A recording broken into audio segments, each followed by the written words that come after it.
You're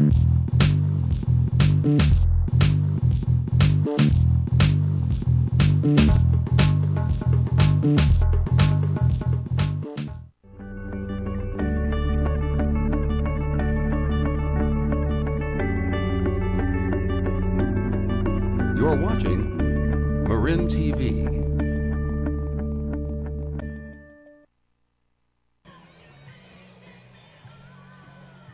Good evening, everybody, from downtown San Rafael. It's another night of San Rafael Pacifics baseball. A beautiful night, if you love baseball, to be at Albert Park. Stuart Horn and Alex Swan, your Marin TV telecasters for the Pacifics this year. And the Pacifics are on a run, Alex. Their last 10 games, 8-2, a 7-game winning streak, 9-4 overall, a big win last night, and the last game tonight before the team hits the road for the first time this season. And that's big to round out this 15-game homestand. Talking to Jeremy Williams earlier today, and he says, you know what, Pacifics are undefeated since they got me. That's true. He's kind of chuckling about that, but they're 6-0 with him. He's been a big part, and the pitching's been great, especially the top of the order, and they're rolling. It's good to see. I'd agree with that. And our ceremonial opening pitch, first pitch tonight, just been thrown out. We are waiting for the start of the national anthem.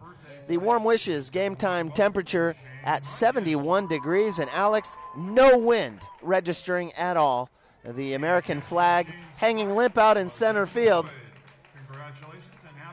Last night, the return of Ryan Pretty. Now, for those of you who don't know the story of Ryan Pretty, he was the starting third baseman last year, but before the season even got started, Pretty took over as the manager of the team when then manager James Frisbee came down with some illness that forced him to leave the team. So Pretty took over and never played an official game. He played exhibitions, but never played an official game here at Albert Park.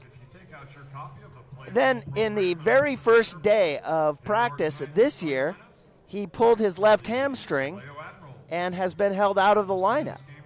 Well, last night, Pretty hit the field for the very first time, got himself a hit, had a couple of great plays over at third base, and overall, Ryan Pretty was pretty awesome. Absolutely. Gets an at-bat, brings in a runner. He's got an RBI on the season. You called it. You seem like you got the crystal ball in your hands this year, Stu. Well, it was nice. All the predictions. Yeah, it was nice to have Pretty's first hit on the air, and I was lucky enough to have called it. We'll have the starting lineups now for tonight's game, brought to you by MarinLink.org. Of course, if you know about MarinLink, if you want to start a nonprofit but you don't know how, but you have some great ideas, go to MarinLink.org. And they'll help you out. They are a nonprofit, and they help nonprofits. That's what they do. For the visiting Vallejo Admirals, who are 7-7 overall, Tillman Pugh will lead off and play center field. He'll be followed by P.J. Phillips in left field, and batting third, Carlos Martinez at short. Nick Bogan will play first base and bat fourth, with the designated hitter, Marshall McDonald, batting fifth. Jerry Gonzalez will be at second base, batting sixth, with Brandon Williams over in right field, batting seventh. Ulysses Marrero will get the start behind the plate tonight, and Cameron McGriff will bat ninth and play third base. Pugh, Phillips, Martinez, Bogan, McDonald, Gonzalez, Williams, Marrero, and McGriff. On the mound for the visiting Vallejo Admirals will be Dennis Neal. Dennis Neal, a local guy out of San Leandro, has a 2.25 ERA in 12 innings pitched. He's given up 3 earned runs, 8 strikeouts against 4 walks. That 2.25 is very impressive. For the San Rafael Pacifics, under head coach Dan DePace, and we'll talk about Dan DePace in a moment, because if you saw the telecast from 2 nights ago, you saw Dan DePace get ejected from the game, and tonight DePace is serving the second of a 2-game suspension for what happened subsequently to his ejection, and I'll talk about it in a moment. For the Pacifics, David Kiriakos will lead off, and play at shortstop. Zach Pace will bat second in center field. Batting third is Michael Hoba, the right fielder, and batting fourth is Mike Orafice, the first baseman. Jeremy Williams will bat fifth and play left field with Matt Cavanaugh, the designated hitter, batting sixth. Ryan Priddy, in his second game as a Pacific, will bat seventh and play third base with Chase Fontaine at second base, batting eighth. And rounding things out will be Eric Boehner behind the plate. Kiriakos, Pace, Hoba, Orafice, Williams, Cavanaugh, Priddy, Fontaine, and Boehner for the San Rafaels. Of course, you're looking at Mike Orafice right there on your television screen. On the mound for the San Rafaels, Danny Mosquea. We'll start things in 14 innings pitched. Mosquea with a 1.92 ERA. He's given up 3 earned runs, 8 strikeouts, and 4 walks. So you've got Dennis Neal on the mound for the Vallejos with a 2.25 ERA. And for the San Rafaels, Danny Mosquea with a 1.92. This could be a real pitcher's duel. Absolutely, and Mosquea is ranked number 4th in ERA in the Pacific Association. Neal, he's at number 7. So it's got a matchups of the two pitchers tonight. It could definitely be a pitcher's duel. Stephanie Coyote is going to sing the national anthem tonight. And there she is. You're watching Marin TV's coverage of the 2014 San Rafael Pacifics. Can you see by the dawn's early light what so proudly we hailed at the twilight's last gleaming, whose broad stripes and bright stars through the perilous fight o'er the ramparts we watched were so gallantly streaming, and the rocket's red glare, the bombs bursting in air, gave proof through the night that our flag was still there. Oh, say does that star-spangled banner yet wave o'er the land of the free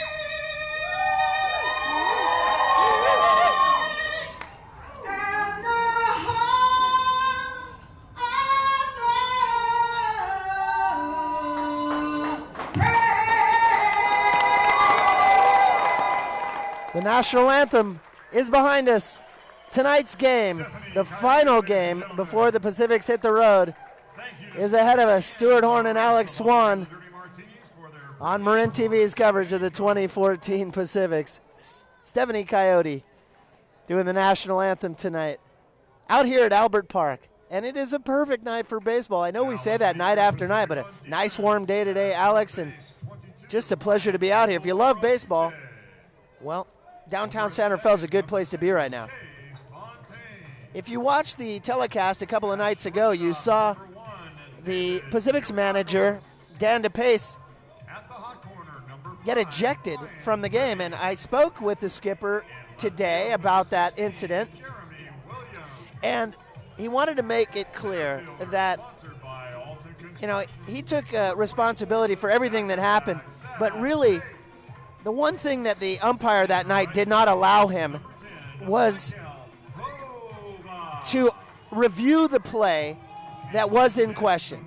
Now, what the play was doesn't really matter that much at this point, but there was a call about one of the Pacifics players not touching the bag at third.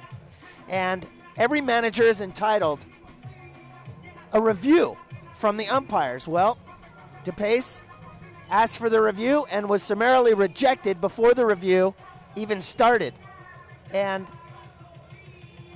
that was, that was the problem. So, subsequent to the ejection, Well, DePace got his money's worth. Let's put it that way. And he is now in the second night of a 2-game suspension. But that's behind us. DePace will be back with the team tomorrow as they hit the road. And for tonight, Tyler Spencer will have his second night at the helm. Of course, he's the assistant manager and had to step in as the skipper last night. Spencer, I also spoke to tonight, and he was, this is one of those things where he said, hey, I'm just doing my best, and this is the first chance I've had at a professional level to be the manager. It's unfortunate that I back into it this way. I would never have asked for this, and yet I need to step up. Well, last night, step up he did, and he got the win, his very first try as a manager at the professional level, Alex, and he gets a W. And anytime you get a W as your first go as a manager, that's good to get one under your belt. But the Pacifics are rolling, and so anytime a manager comes in with a hot team, you're not going to change too much. You're just going to let them roll, continue to do what they're doing best. And as for DePace, you said he got his money's worth. I can see why. He's standing on that third base box right where the call was made. Kyriakos steps on third. It's debatable or not. But that's what you're going to do, especially if you're the manager first year of the Pacifics. You're going to stick up for your players at any time, especially if a call is essentially iffy at third, right where he's standing. Tyler Spencer, tonight's manager in place of Dan DePace, he also said he's looking forward to going on the road just to get out of the house is what he said. It's going to be nice to just get out of the house and shake it out and see how we do on the road. All right, we are ready for baseball from Albert Park. Vallejo Admirals in town. Pacifics have already gotten him in the first 2 games of this 3-game set. Tillman Pugh will lead off. Pugh batting .311 with 2 home runs and 9 RBIs. The center fielder. And the first pitch from Danny Mosquea bounces off of home plate. And Pugh takes ball 1. It'll be Tillman Pugh, followed by P.J. Phillips and Carlos Martinez. First pitch at 7:12. Pugh ahead in the count, 1-0. Now he takes low and away. 2-0. Pugh, one of those guys he's sort of an extraordinary leadoff hitter in that he hits for power. A couple of bombs, that .311 batting average, that's not an anomaly. 9 RBIs, and he's super fast, like you want out of your leadoff batter. Now he squares to bunt, and it gets away from Boehner, 3-0. And he's tied for the league in walks along with pace. And so anytime you got a player that can complement power with a good eye at the plate, getting on base with good speed, that's a dangerous leadoff man.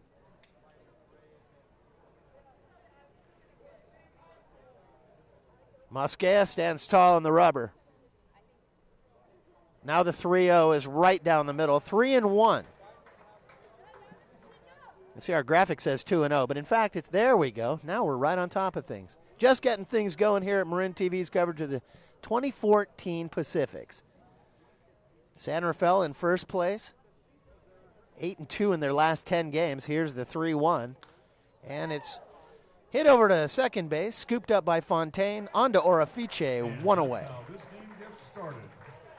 So Tillman Pugh goes down 4-3 for the first out, and P.J. Phillips will bat. Phillips just in his, looks like his 4th game with the Admirals, still looking for his first hit. He does have an RBI. And that's tough to gel with a new ball club coming in. A little bit rusty, looking for his first hit. All he needs is 1 to get a batting average. And he takes a slider low and away for ball 1. Carlos Martinez is on deck as there's 1 away here in the top of the first inning.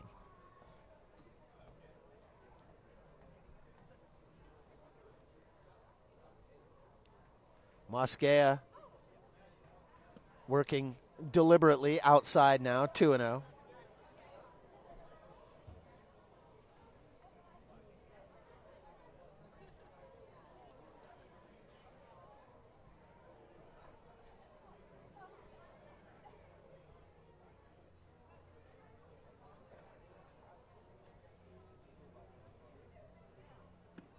Mosquea from the belt, now outside black, and he finally gets a call. Our home plate umpire tonight is Garrett Wells, and Randy Quinn is out in the field. And if you saw the broadcast 48 hours ago, Randy Quinn was behind the plate when Evan Boyd was batting, and a line drive into left field. Jeremy Williams to his right is up with it quickly, and Alex, P.J. Phillips has a batting average. So the brother of Brandon Phillips now got his first knock for the Admirals, and that's something that Mosquea is not used to. He has not given up a base runner in the first inning in any of his starts, and that's been complemented to his success, so now he's have to pitch from the stretch. He's got that 1.92 ERA. So back to Randy Quinn, who's in the field tonight umpiring but was behind the plate. Well, Evan Boyd was batting, and a ball bounced off of the lip on the front of the plate, hit Quinn in the hand, and he ended up in the hospital. Carlos Martinez stands in. Martinez batting .304 with 12 RBIs. Quinn said he didn't want to go to the hospital. He said the staff made him, that he was all right. I guess it was a little bit of an issue. Yeah, the Pacific's ownership group actually required that he go because he was really hurt. There was about a 20-minute delay, and he was lying on the grass here behind home plate. Well, that's what I wanted to ask him. I was like, you look pretty hurt out there. Yeah. I know. I saw him after he got back from the hospital. He had a big cast on his arm, which is off now. Martinez behind in the count, 0-1. And the throw over to first again. And diving back in is P.J. Phillips. Nick Bogan is on deck. But for now, it's a 3-hole hitter. Carlos Martinez in the top of the first with 1 away. Phillips, the runner at first. And this is skied into right. Coming in on it is Hoba. He's there. And the throw back to first. Got him! Michael Hoba from right field caught Phillips lollygagging off of the first base bag. And one thing is, when Hoba comes in and his momentum is coming with him, Alex, as you know, he has one of the strongest arms in the league, if not the strongest arm. That's why you put your guy out in right field to make that long throw to third base, right? Well, sometimes they can double the guys up off of first, and that's exactly what Michael Hoba did. So Carlos Martinez with a line drive to right, then he is rung up by Michael Hoba. Coming up for the San Rafael Pacifics in the bottom of the first inning, David Kiriakos will be followed by Zach Pace, and the man of the moment, Michael Hoba. No score. We'll be right back on Marin TV's coverage of the 2014 San Rafael Pacifics.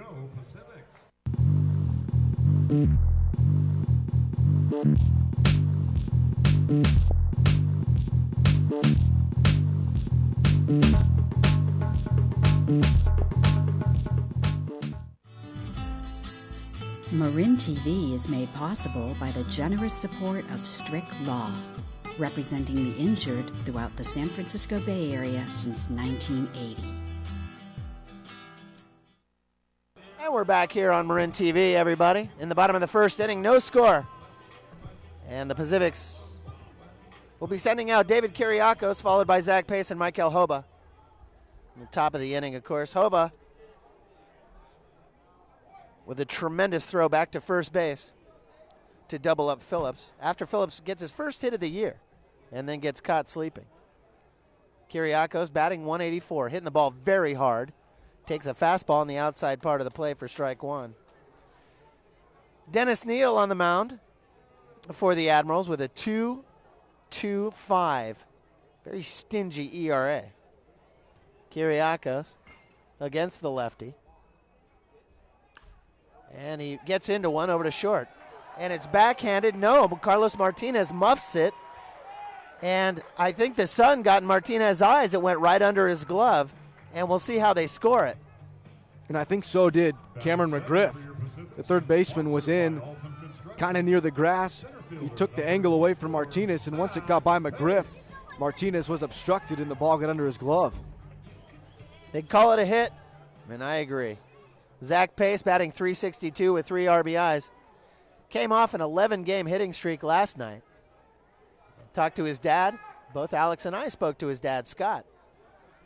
That is one heck of a Willie Mays collection that man has. Unbelievable. That's the truth. And Zach wears number 24. Take a guess why. Pace stands in with Kyriakos over at first base. Kyriakos is going, and no throw down to second as Kyriakos had a great jump, and Ulysses Marrero, the catcher, booted the ball when it came in. So Kyriakos has his 5th stolen base. That's the worst feeling, especially if you're a left-handed pitcher. Neal was looking right at Kyriakos, and Kyriakos had his motion timed. That was an outstanding jump. Pace ahead in the count 1-0 with Hoba on deck. Now he's able to bunt one first base side, but just foul. Neal with a bit of a slow motion to home, Alex. And clearly Kyriakos got the good jump, but Kyriakos must have scouted, or someone must have scouted Neal for him to get that tremendous jump at this point in the game. Yeah, he's pretty deliberate to home plate. Neal, the big tall lefty, comes home, and Pace takes high, 2-1. Pace with that 11-game hitting streak was just squaring up beautifully on the ball, but just couldn't get one in play last night. Anyway, Scott came by and he said to us, we were just talking about the hitting streak, and he said, no, I was ready to start a new one tonight. Scott's his dad. Talk about a father who's proud of his son, Scott Pace. And wanted to give a Marin TV mention to Zach's grandfather, Bill Pace, and his mom, Kathy. So, a big Pacifics hello. Zach stands in now 3-1, and he takes across the inside corner. He's got a full count. This is where Pace is tough. A man in scoring position with nobody out in the count full with Hoba on deck. Neal's got nowhere to go. He's going to have to come in, and Pace is going to be looking fastball. Now Neal spins off but does not throw, as he's totally preoccupied with Kyriakos over there at second base after Kyriakos with his 5th steal. And Martinez is way over in the hole behind Kyriakos near second base. Here's the 3-2. Uh-oh. Pace takes, and there's one away.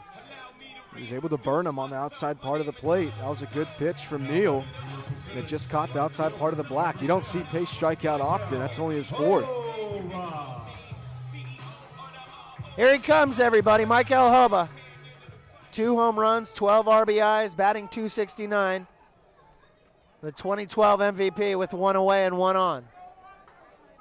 Bottom of the first inning, still no score, but Hoba would love to change that right here. And he swings at a slider. Strike 1. Or a Fiche on deck, but for now, it's Hoba who made that great play in the top of the inning from right field. Caught the line drive and then was able to throw out Phillips at first base. Phillips was diving back to the bag.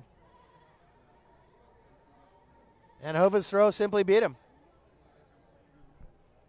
Here's the 0-1. Lefty on righty matchup favors the hitter here.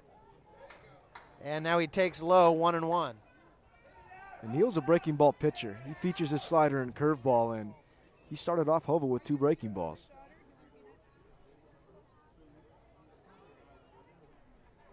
Successive sliders. And there's another one. This one's fouled back to the screen, 1-2.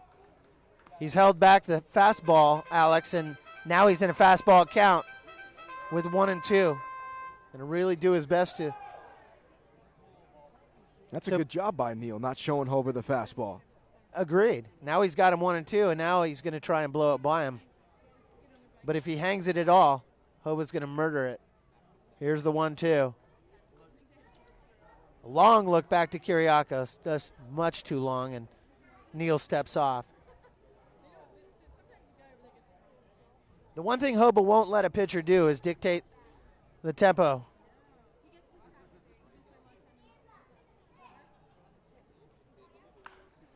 And a curveball is stroked up the middle. Hoba with a base hit. Coming around all the way from second is Kyriakos, who got another masterful jump. Hoba with an RBI, and the Pacifics lead 1-0. And throughout this whole homestand, we've seen Hoba go up the middle consistently, and he takes a breaking ball and shoots it right back up the middle of the center field. The Pacifics are on the board. He saw 3 sliders and then a curveball. The first curveball he saw, he absolutely roped. And here's Mike Orefice, the cleanup batter with 1 run in. 2 hits already, just 1 out in the bottom of the first. Orefice batting .412. Fastball is up and in. On the season, that is RBI number 13 for Hoba. Orefice has got himself an 11-game hit streak going on right now. Number 10 on the season. 13th RBI for Michael Hoba. 1-0 San Rafael. Orefice ahead in the count, 1-0. And he rips it into right. He hammered it, and it's off the base of the wall. Running for it is Brandon Williams. Hoba stops at third base. Hoba wasn't digging as hard as he could. I think he may have thought it was initially foul as it rattled around in the corner. But Orefice with a double and only 1 out sets things up nicely for the new guy, Jeremy Williams. And if Hoba was hustling from the crack of the bat, he would have easily scored because the ball got away from Williams in right field, and he had to track it down. But Orefice squaring one up, putting it down the right field line. He's been hitting the ball so beautifully, Orefice. Well, that's why he's in the cleanup role. And that's his 5th double. Ooh, is he hitting the ball hard. Here's the new guy, Jeremy Williams. The new guy in his 6th game now. Williams came on board and just lit it up from the get-go. 8 RBIs, batting .375. Orefice at second. Hoba over at third base. Neal, the lefty, comes home. Oh, a mighty hack by Williams is fouled back. 0-1. Matt Cavanaugh's on deck, still just 1 away. Bottom of the first, and the Pacifics are looking to put a couple more up.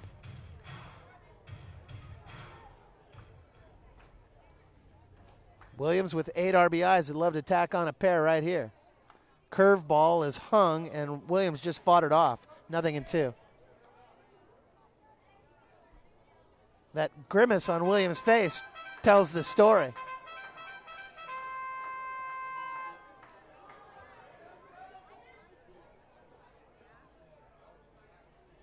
Here's the 0-2. And Neal needs the strikeout. But he's not going to get it. It's stroked into right. It gets down for a base hit. Brandon Williams comes up with it. Coming in to score is Orefice. He slides. He's hurt. And on the missed cutoff, Jeremy Williams heads down to second base. That's 2 RBIs any way you look at it. And that's how important it is to hit your cutoff man. Williams sends one in the dirt. Neal tries to cut it off. It gets under his glove, easily allows Orefice to score, and that's a mistake by Neal. If you're ahead 0-2, he challenged Williams, and the way Williams has been swinging the bat, he easily served it into right. 3 consecutive hits for San Rafael, and here's Matt Cavanaugh.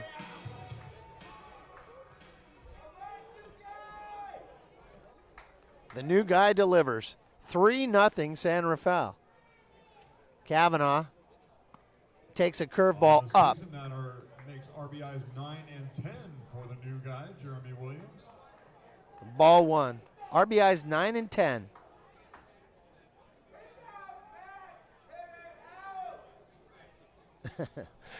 Cavanaugh stands in with a man on and 1 down.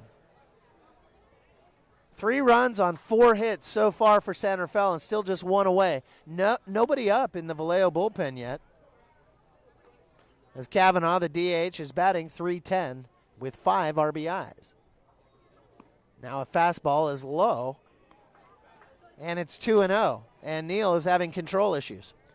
And they are ranked last in the Pacific Association in ERA and giving up walks. They rely all on their bats, so when they get down early, it's tough for them to come back with this pitching staff.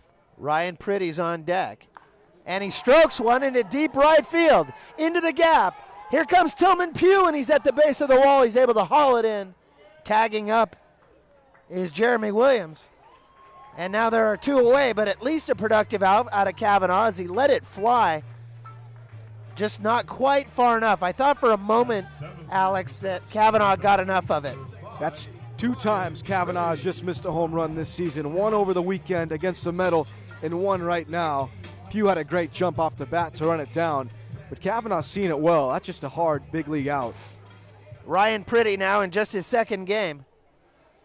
1 for 3 last night. Pretty starting at third tonight. He's got Jeremy Williams over there at third base with 2 away. He takes for ball 1. Chase Fontaine is on deck here in the bottom of the first inning. 3-0 San Rafael. Pretty up the middle and another base hit. Pretty gets an RBI and it gets away from Tillman Pugh for a second, but he's able to corral it and Pretty stays at first base. 5 hits in the inning and Pretty delivers the RBI single. And here's Chase Fontaine. And another mistake by Neal, left it out over the plate. Pretty going back up the middle. And now here comes Gonzalez to talk to Neal, trying to settle down. But the Pacifics teeing off on Neal in the first inning. Fontaine with 1 home run, 11 RBIs, batting .222.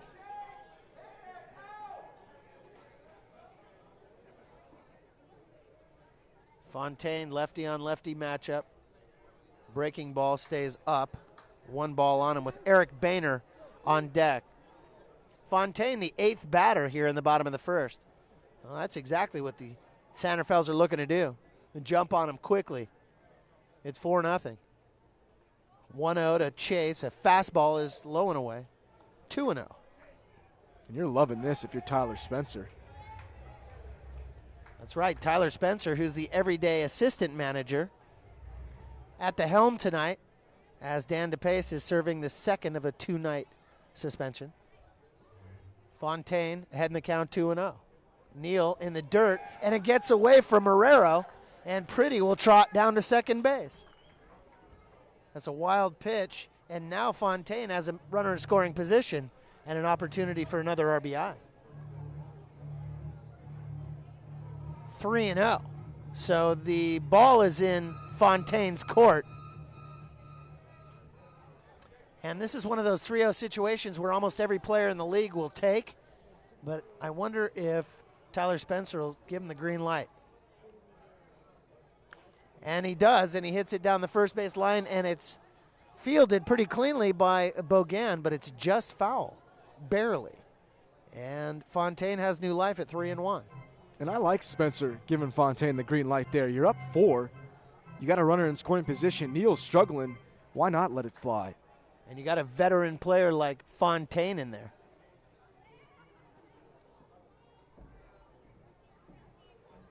3-1. And he swings again, and he strokes it into right, and it's just foul. So now the count is full as Fontaine turned a little early on it and broke his bat. So he'll trot back to the dugout and get a new piece of lumber.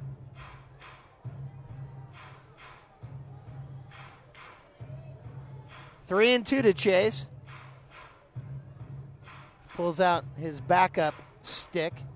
4-0 San Rafael on 5 hits. And I think hitters hate when they break their bat. They get it all greased up early before the game, and they're not thinking they're going to shred some wood, but got to go always have the secondary one ready. Dennis Neal comes home with a 3-2, and it's up right back to Neal. Neal stuck his glove out. Thank you, very nice. I don't even think he knew he caught that baseball in the beginning. I can't imagine he knew what happened. Wow. Line drive back to 1 ends it, leaving Eric Boehner on deck. But the San Rafaels bring 8 up. They get 4 across on 5 hits. That's a pretty strong start against Go. The 2.25 ERA on Dennis Neal. Good start. Sir Francis Coming up bringing on for the Matt Admirals in the top of the second inning, it'll be Nick Bogan, followed by Marshall McDonald and Jerry Gonzalez. 4-0 San Rafael on Marin TV's coverage of the 2014 Pacifics. We'll be right back.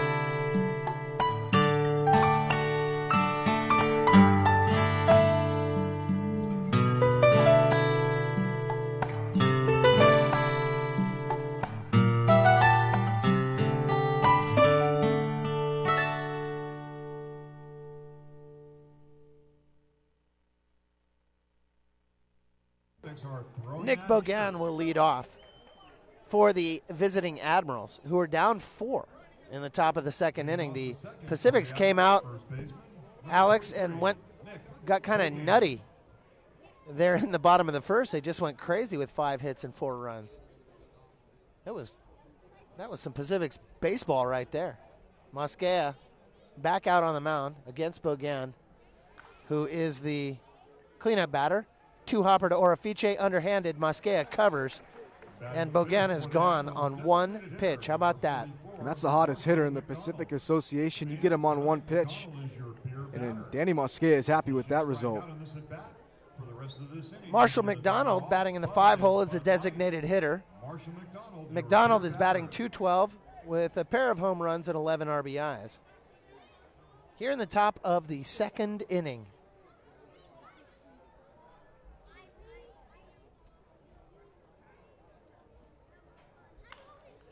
Stroked over to third, scooped up by Pretty. Long throw, got him easily. Pretty's got, Alex, arguably the strongest arm from third in the Pacific Association, but that play was made to look a little too easy, and it's all as a result of Pretty's hammer of an arm. And he's textbook from third, and Boyd and Pretty were playing long toss before this ball game. And you're right, Pretty might have the strongest arm in the Pacific Association. He's got a cannon from the corner. Jerry Gonzalez now takes a fastball across the knees, strike 1. Gonzalez batting .283 with a single home run. 4 RBIs with 2 out, batting from the right side.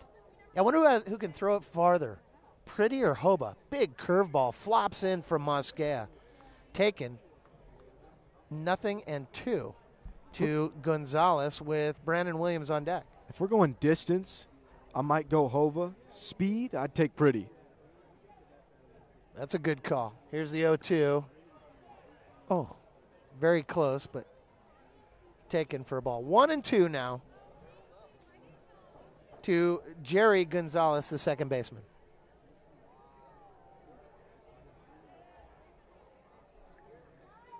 Mosquea, another curveball, and Gonzalez is just able to tip it away. Chance to swing for the fences. Be sure you have a parent or legal guardian sign a participation waiver and head on over to Kirby Cove. They announced that there's a new speed gun somewhere in the ballpark. They got the radar gun fixed up. Right down below that out sign in the Redwood Credit Union scoreboard. Fouled back to the parking lot. 1-2. We'll do it again. Oh, there it is.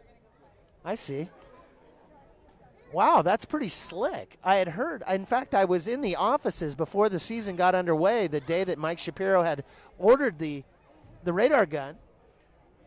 And tonight's the first night they've had it in play, and it's really cool. It lights up after every pitch. Huh. Here's the 1-2. And a fastball. 86 miles an hour is stroked into left. Williams is there to pick it up, but it's a fair ball and a base hit for Jerry Gonzalez. And here is Brandon Williams. In fact, is that the first hit of the night? It is for the Vallejos. That's a good 2-out knock. for Gonzalez there. Fought off a couple tough pitches. Was Yeah, he behind in did. the count. Was able to find a hole. He fought off a couple of massive curveballs. All right, Brandon Williams batting in the 7th hole. He has a single home run and 4 RBIs, batting .213. Takes a fastball across the knees for strike 1. He's got 2 outs with Gonzalez, the runner, at first. Ulysses Marrero on deck here in the top of the 2nd inning.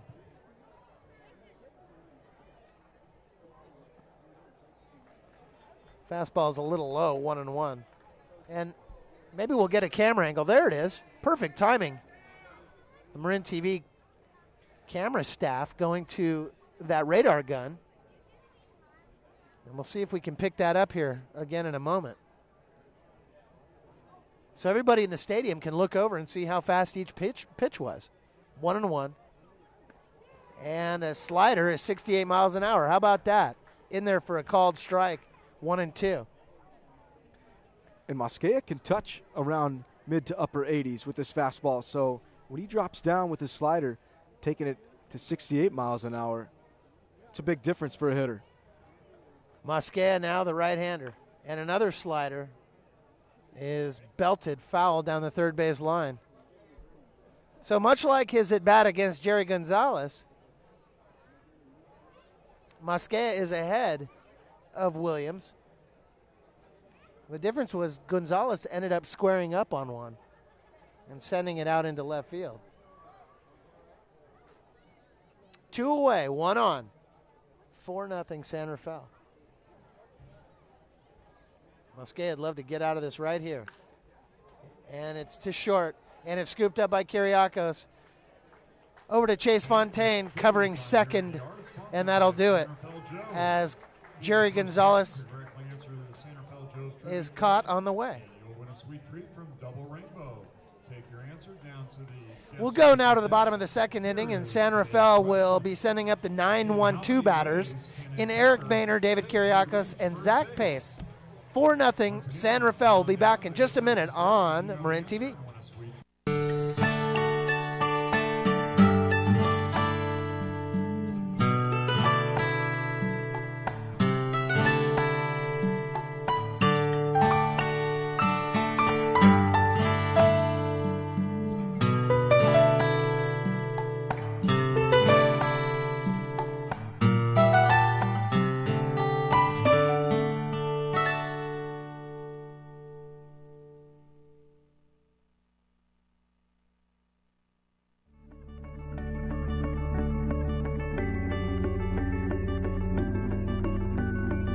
You're watching Marin TV.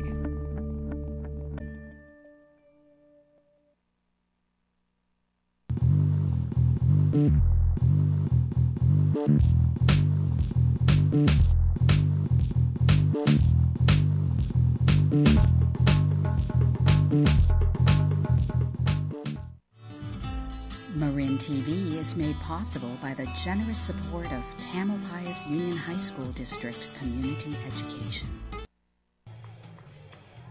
Well, it's a 4-0 ball game. San Rafael striking hard back in the 1st inning. And we're only in the bottom of the 2nd inning. Back out on the mound for the visiting Vallejo Admirals is Dennis Neal with a 2.25 ERA. Alex, I have a feeling that's going to go up tonight. Oh, that's going to skyrocket for Neal, and he's not too happy about that. No. All he can do is just try to settle down, though. He gave up the 4th spot. Just got to get his confidence and settle down a little bit. I love that new radar gun. It's great. I'm liking it, too. Keep an eye on that. Eric Boehner will bat first for San Rafael. Boehner in the 9 hole. Catching tonight, as he does frequently. Matt Cavanaugh, the veteran starter, but Boehner getting a lot of work. Takes a fastball high from Dennis Neal. 1 ball on him. Boehner batting .333 with a single RBI.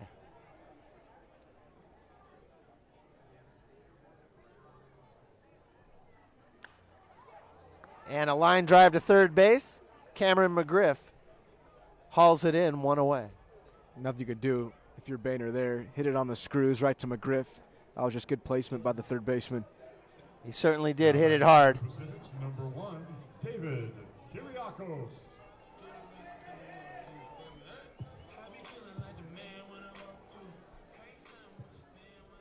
Kiriakos will bat next. Kiriakos with a hit to left back in the first inning. Ended up scoring a run, also his 5th stolen base. Takes for a ball. Zach Pace is on deck. It's 1-0. And a fly ball to left. Backing up on it is Phillips. All the way to the wall. Phillips drops it right in the webbing of his glove, Alex. There's not enough wind to blame it on that. There's no sun to blame it on. He just booted it. And that's textbook on why you need to hustle and get yourself square to the baseball when you're fielding a fly ball. Phillips tries to dog it, reaches out over his shoulder, let the ball get a little deep on him, and he dropped it. And that doesn't help your pitcher that's struggling either. Phillips with the first error of the night by either squad.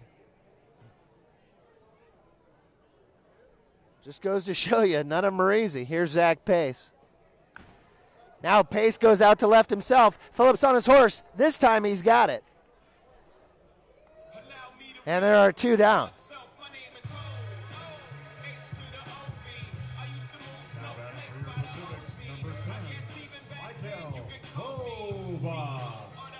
Michael Hoba now with a single up the middle back in the first. A run scored. H to the OV. His walk-up music is awesome. Lefty on righty, first pitch swinging up the middle.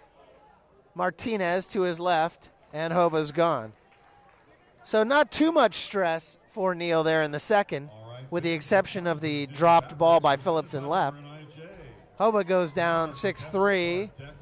Leaving Orifice on deck, the cleanup batter, but Orifice will lead things off in the third. It'll be Ulysses Marrero, followed by Cameron McGriff and Tillman Pugh, the 8-9-1 batters for the visiting Admirals. It's 4-0 Pacifics as we go to the third inning on Marin TV's coverage of the 2014 Pacifics. We'll be right back.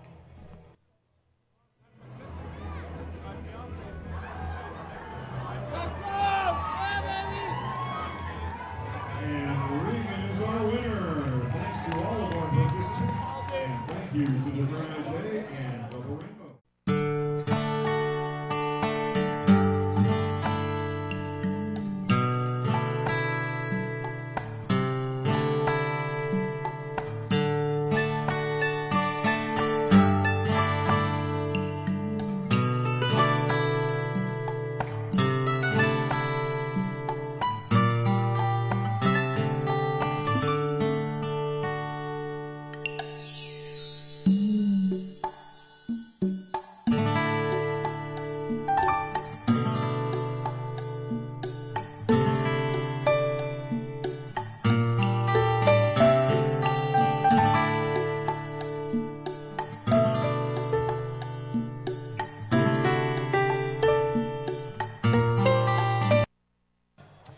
Ulysses Marrero is going to lead off here in the top of the third inning for Vallejo.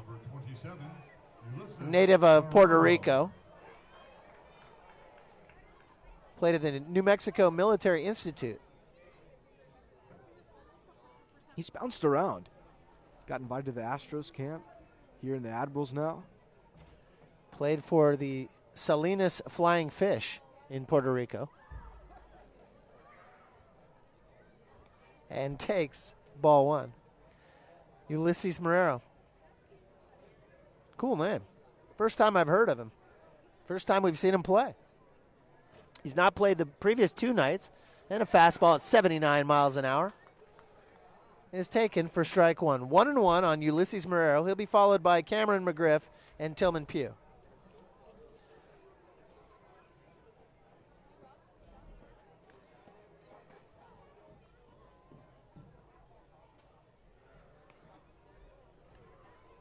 received an invitation to the Astros camp,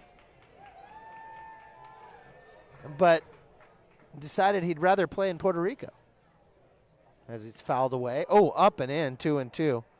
Boy, oh boy. You see a fastball coming at your face like that, that's... That'll brush you back. Yeah, that's one you wake up in the middle of the night thinking about. Marrero, 2-2.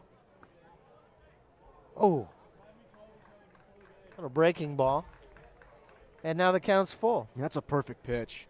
You go up and in, and then a little backdoor slider trying to catch the outside part of the plate. Mosquea really hitting his spots right now. Here's the 3-2. Got him. Marrero swings through a fastball, and there's one away. Among the many celebrities here tonight, we'd like to welcome one in particular. Sitting down in the box directly behind home plate is retired minor league umpire Steve Hoffmeyer. Welcome, Steve. Some great stuff going on here at the ballpark. If you get a chance to come down,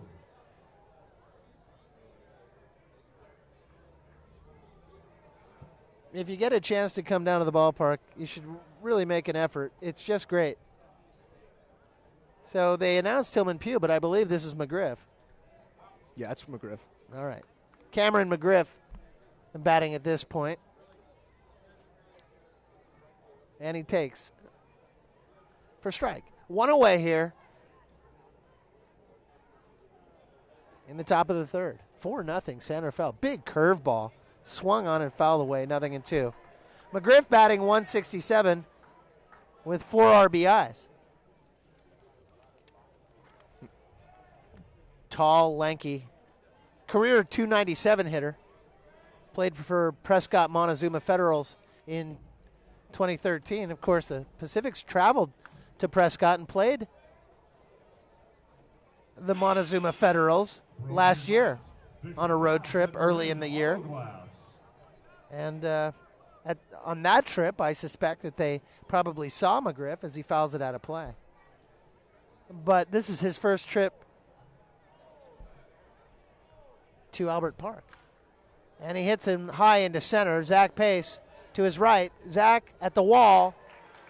And he tracks it down. And robs Cameron McGriff of extra bases, 2 away. And McGriff hit that pretty hard. He did. For a ball down low in the zone, but Pace with an excellent jump is able to put it away. He covers center field. We talk about it so often. Yeah. He's the man out in center. He is a man out there, and it's partially because he gets such a good jump every time, and we always talk about that as well. It's all in that first moment, that first look. It is one false step, and you're getting burned. And Pace reacts to the sound, I think, as much as anything else. Here's Tillman Pugh. Pugh with a ground out to Chase Fontaine back in the first inning. We're in the third now, and he takes a fastball high. 1-0. P.J. Phillips is on deck. Pugh was a 16th round draft pick of Seattle in the 2009 draft, and then the 15th round of the 2010 draft by the New York Mets. So Pugh can play. And here he takes outside corner, strike one called, 1-1. And after he got sent down for a second time with the Mets organization, Gary Templeton gave him a call, said, hey, we need a leadoff hitter. And Pugh's provided that spark for him.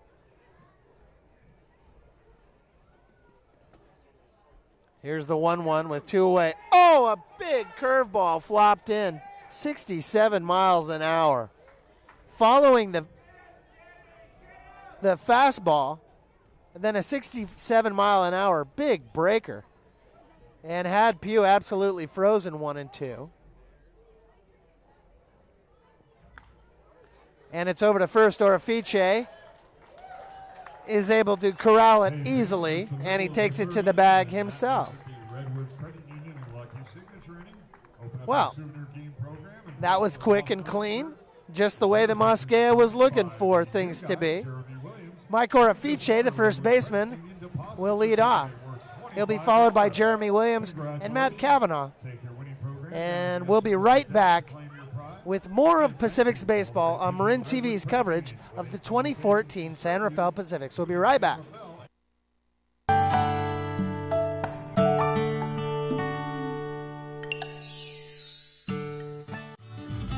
Marin TV is made possible by the generous support of Good Earth, dedicated to the health and sustainability of our community since 1969. Well, the left-handed batting Mike Orefice will lead off. Orefice with a double to right field back in the first inning and a run scored. 1 for 1 on the night. And Orefice, Williams, and Kavanaugh here in the bottom of the third.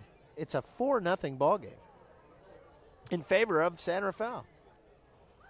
Orefice, first year with the Pacifics, takes a slider, and you can see there it was 74 miles an hour. Very nice camera work. That was good. Went right to it. 0-1 on Orefice. Oh, devastating breaking ball, and Orefice says, wait a minute, are you kidding? That almost hit me. Well,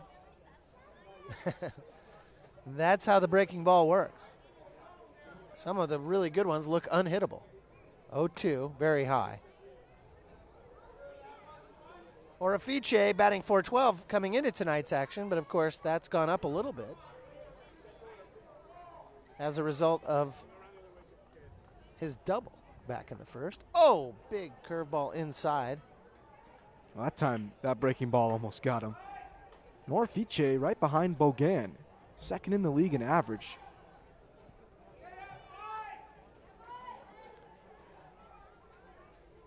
Williams, the new guy on deck. Here's the 2-2. And another curveball is lifted into center. Backing up initially was Pugh, and then he comes back in a couple of steps.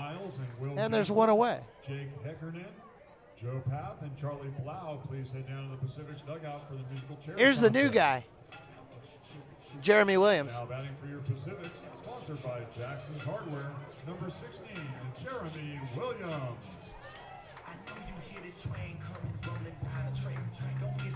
Williams with 10 RBIs, batting .375 plus, as he had a double and a run scored back in the first. Lefty on righty matchup favors Williams, and it got him. That's the first time Williams has been hit since he's been with the Pacifics, and he's being walked up the first base line by Garrett Wells. Williams is a very cool customer, but he was not happy. Clearly he was unhappy. And he's at first. And here's Matt Kavanaugh.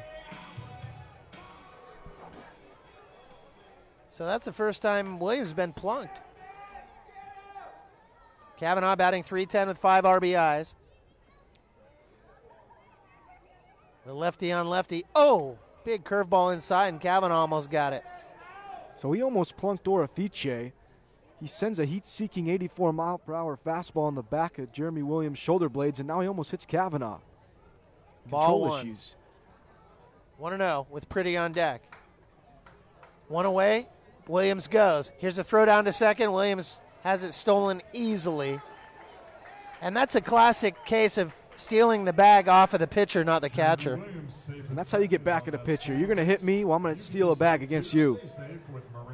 A lot of games within the game. And you're right. That's exactly the message that was sent. Kavanaugh stands back in now. 2-0. High fastball is taken now. 3-0. 3-0. There we go.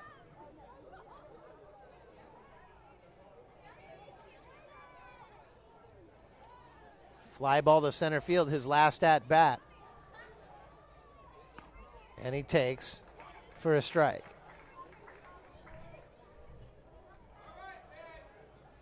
So often, these guys at 3-0 know that the next pitch is going to be an absolute tater, and they just will not swing at it. Here's a 3-1 way outside, and Kavanaugh walks. Jake Hakernian, Joe Path, and Charlie Blau to the Pacific's dugout area. So Orafiche starts things off with a fly ball to center, but then Williams, the hit batter, Now batting for your Pacifics, and Kavanaugh gets the walk. Still no action in the Vallejo bullpen. Marrero out to have a word with Dennis Neal. Now keep in mind, fans, Neal has a 2.25 ERA coming into tonight's game. So he's, right now, his head is swirling. He doesn't know what to make of this. He's not been in this position before this year. And his last start was excellent against the Stompers. Only gave up 2 runs. He's only given up 3 all year, and now 4 tonight, all earned. Ryan Pretty with his second hit. Tonight's a fair ball right over the third base bag. Coming in to score easily is Williams. Oh, Williams came in and actually slid and hit the catcher's mask. And I don't know that he slid and hit the mask. I don't know that he caught the plate. His foot was on the mask when it slid across the plate. The throw came in pretty down the line. It was right at the third base bag. McGriff moved over to field it, and now McGriff is having a word with Garrett Wells to say, wait a minute, that was foul. And that was close. It was very close, but it was ruled fair. I think Wells got it right. It looked like it hit McGriff's glove in fair play and then went foul past the third base bag. But talking about Marrero's mask, usually you discard it behind the catcher's area in foul territory. He had it laying right on the plate. Kavanaugh over to third base. Williams run scores. And here's Chase Fontaine. But when I look back at this, I'm going to look to see if Williams, he came in, he slid, and he landed on the catcher's mask. Did you see that? I did. And he's twisted his ankle, something fierce. But I don't know that anything ever actually touched the plate. Fontaine stands in. Well, if Neal throws one pitch, they can't appeal it. All right, the run officially counts.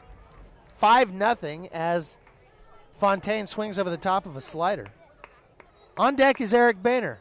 1 strike on Chase Fontaine, the second baseman.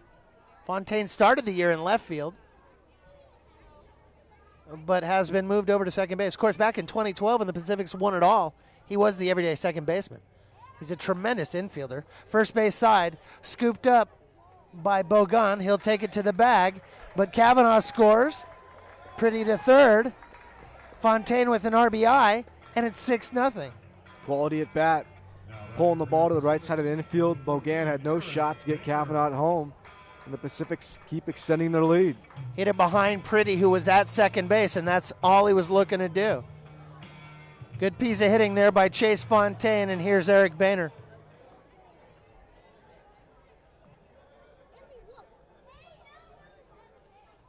Boehner with a line drive over to Cameron McGriff at third base. And back in the second inning. And a fastball is taken. 1-0.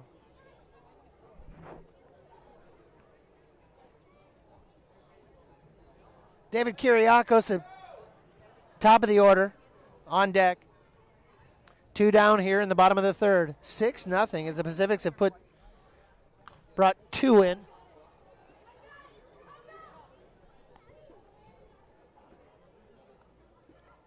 Fouled right over our heads. And all the kids go running after it. They all want that foul ball.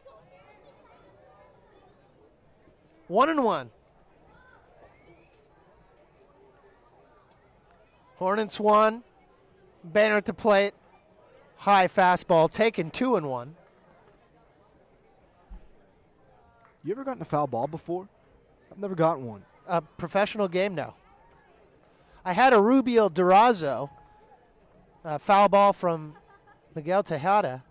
Durazo grabbed it, and I yelled his name. I was in the front row, and he underhanded it to me. That was cool. Oh, that's cool. Durazo was standing in the on-deck circle. I was at a Yankee-A's game with my dad about 10 years ago, and I was right there, and I screamed, "Arubio," like I was a little kid. And he turned around and underhanded it to me. It was cool. Oh, you can't beat that.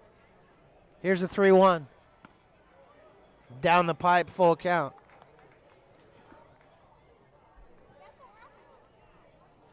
And then a batting practice, I've gotten a couple of those.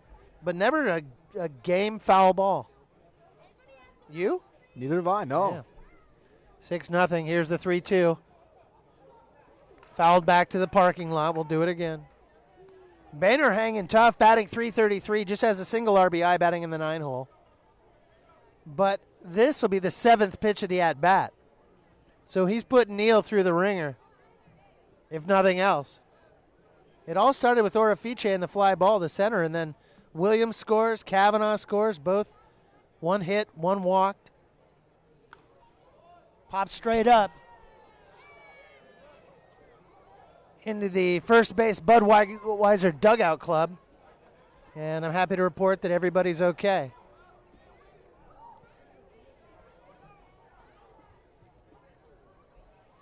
So Boehner keeps it going. 8th pitch coming up. 3-2. And Kiriakos waiting to hit. Got him.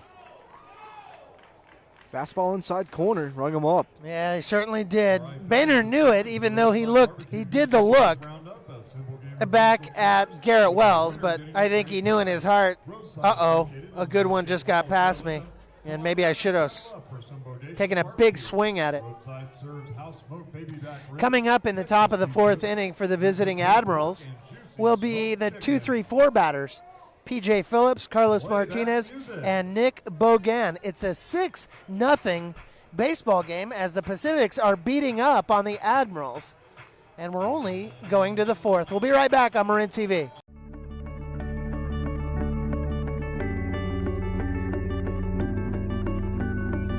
You're watching Marin TV.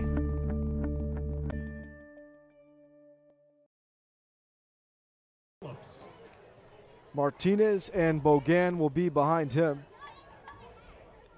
as Mosquea is through 3 and only giving up 2 hits. The first pitch to Phillips is a little bit low and outside for ball 1.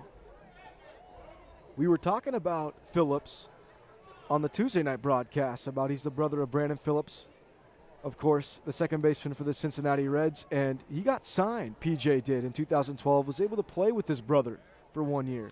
As the 1-0's on the ground, sharply past Pretty, as Phillips is going to be digging for 2.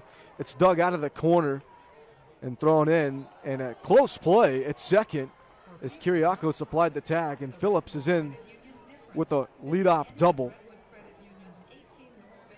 But he got to play with his brother, and he said that was probably the most special year of baseball he had, playing in the bigs in 2012 with the Cincinnati Reds. So here is Carlos Martinez as Mosquea gives up the double to Phillips. Martinez was the man who lined out to Hova in the first inning, and Hova was able to double up Phillips. So Mosquea is going to be in the stretch. Martinez 304 with 12 RBIs on the season.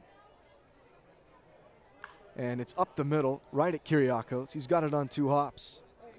And that's the first out of this inning.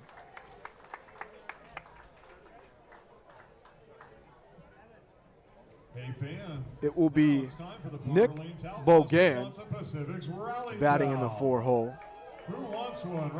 444, 3 home runs, and 15 RBIs. His first year with the Admirals. Now batting for Vallejo, number and earlier during batting practice, had a brief moment to speak with him, and he's the man who batted under 300 last year up in the Frontier League for Washington. And I asked him, what's been this huge breakout for? What's the change?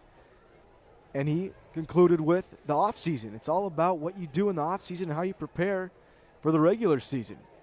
First pitch to him is low. The Pacifics want to thank Barber Lane for the But he's right. toss. A famous coach for the Celtics, Red Auerbach, always touted a player is made in the offseason, and we're seeing that with Bogan. It's 1-0. Phillips is on second.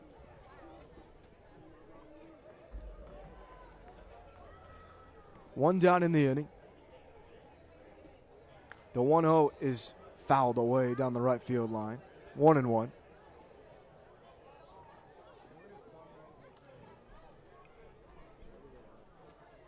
In Bogan, he's only 22. So he's got a lot of pro baseball ahead of him. And he's the hottest hitter in the league right now.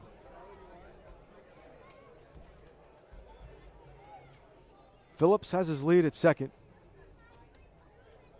It's 1-1 to Bogan. Mosquea ready in the pitch is high and away, 2-1.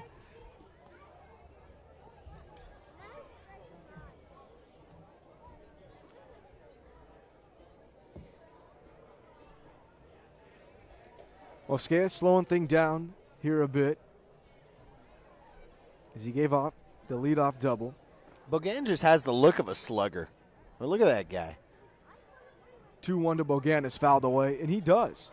And he spoke about how he was so good at going to the opposite field and he would work going away, just like we see Fontaine does. Yep. And so whenever he gets a pitch over the heart of the plate or inside, he's able to pull it and take it deep like he did on Tuesday night. Yeah, he just generates a ton of bat speed as well. 2-2 to Bogan is outside. And it will be a 3-2 count to Nick Bogan.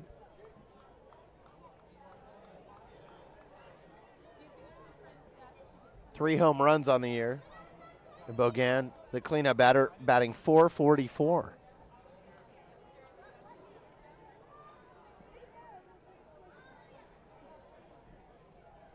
So it's full to Bogan. Mosquea ready. Here's the pitch. A curveball is out to center field. Pace has a beat on it. And will put it away. 2 down in the top of the fourth. There was again. Pace takes half a step back, gets a beat on it, comes in 2 or 3 steps. Pace makes an otherwise really difficult play look so easy, and he does it over and over and over. Don't forget, fans, McDonald is your beer batter. Marshall McDonald, he's batting in the 5 hole. 2 home runs, 11 RBIs. Batting .212 on the season. And he's trying to get the Admirals on the board and bring Phillips in from second. The first pitch to McDonald is a curveball, and it just missed a little bit inside.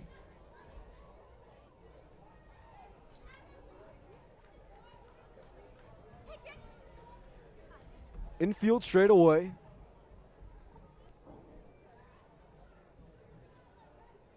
And the 1-0 pitch to McDonald is a slider, and that will even the count at 1.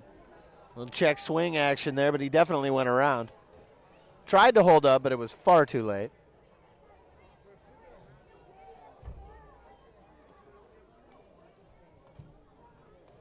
McDonald looking down the first base line to get the sign from Templeton. Here's the pitch. It's in the dirt. Good block from Boehner as Phillips isn't going anywhere. 2-1. Tough play from Boehner there. He really had to pop around and make a good little get. He didn't want to backhand that one, and yet it was wide enough for the mark. He had to really scoot over.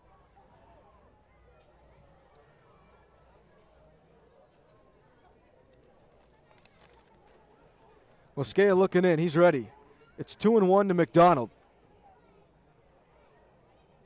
McDonald swings and misses, and it will be 2-2. And Boehner getting the start tonight. He's out of Columbus, Ohio. 5'10", 195. Went to Morehead State University. Says his biggest influence, his parents. That's kind of cool. You got to love that. Yeah. 2-2 to McDonald. Oh, and a slider that just misses on the outside. Mosquea wanted it. Yeah, the Pacifics fans are going bananas here, too. They are really letting Garrett Wells have it, the home plate umpire. We got a good crowd on hand tonight. Thursday night. Tailgate Thursdays. That brings in a lot of people before the game. Payoff pitch to McDonald. Got him. Mosqueda gets out of it after he gives off the leadoff double. Pacifics are coming up. It's going to be Kyriakos, Pace, and Hova. We're going to the bottom of the fourth. It's 6-0 Pacifics. We'll be right back here on Marin TV.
Bottom four here at Albert Park. Kyriakos is set to lead it off against Dennis Neal. Have a good evening. Take care. I'm All right, going home. thanks. See you, Scott. And that's Mr. Pace right there as he's taken off for the night. Works on the Pacific's gloves. Gets them relaced and reconditioned. Yeah. The first pitch to Kyriakos is a ball a little bit low. Love Scott Pace. It's a good man. Yeah, love having him come by, and he's just always happy and he's a cool guy. It's 1-0 to Kyriakos as he rips one in the left field, a base hit. Once again, Brianna and Emma. And Kyriakos is 2 for 3 on the night.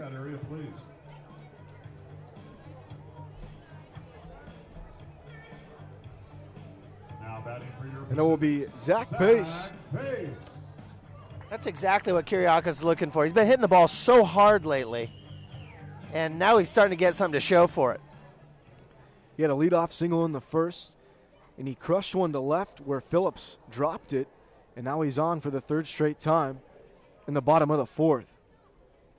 Pace is 0 for 2 on the night as he shoots one up the middle. Sliding is Martinez, steps on the bag, goes to first for a double play. And that was an impressive play right there from the shortstop, Carlos Martinez. Frankly, that wasn't even close at first. It may have looked closer than it really was, but from our angles, he had him by at least a full step. Just a great play by Gonzalez out there at second base to get the ball that was actually deflected off the glove of Neal as it went past his head at about 4,000 miles an hour, maybe faster. Hit his glove, and Gonzalez was able to stick with it, step on the bag, and fire it over to first. But he was able to get Pace, and that's not easy to do on the back end of a double play. It just rarely happens. Pacifics are hitting the ball hard right now off of Neal, and there may be a change in the very near future for the Vallejo Admirals. Well, here comes Jesse Mazza, the Pacific's trainer. He's going to come out and talk to Garrett Wells and maybe check on Dennis Neal here, maybe. As Neal's going to throw a few warm-up pitches, as that got him on the comebacker by Pace. Yeah, but I thought it got him on the gloved hand. I didn't think it got him anywhere else. That's what I thought. He looks all right. He's throwing a couple warm-up pitches. In the bullpen is Nick Flory for the Admirals, as he's getting warm. Of course, Michael Hoba's on deck, and Dennis Neal wants to be at 100% if he's going to take on Hoba. Don't miss it. Hoba's not a guy you want to go at unless you've got everything together.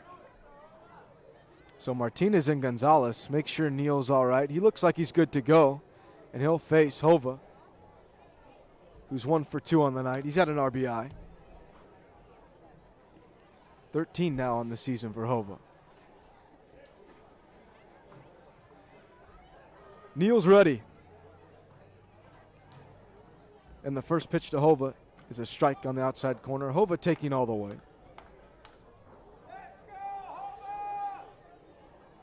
Hoba can do it all, but he's not.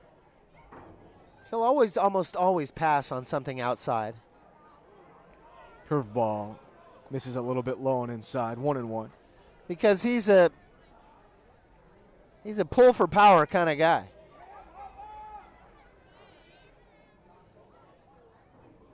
Here's the 1-1 to Hova.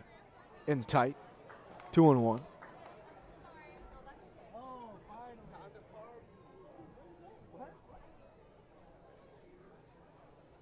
Or Afiche on deck if Hova can extend the inning.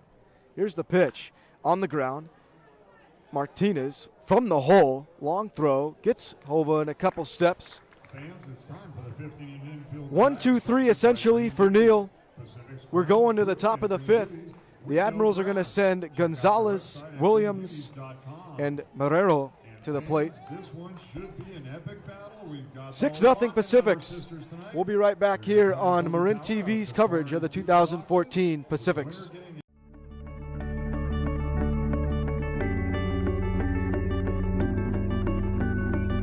You're watching Marin TV.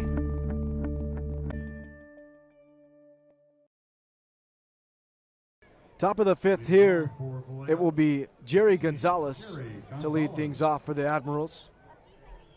He's 1 for 1 on the night. Single to left in the second. And he'll face Mosquea. Gonzalez has some power. 4 RBIs and a home run. First pitch is a little inside, 1-0. And Gonzalez has played a little bit in the bigs. Played for the Angels farm system from 2005 to 2011. Was over a 300 hitter. Now with the Admirals. Second pitch is a little bit low. 2-0.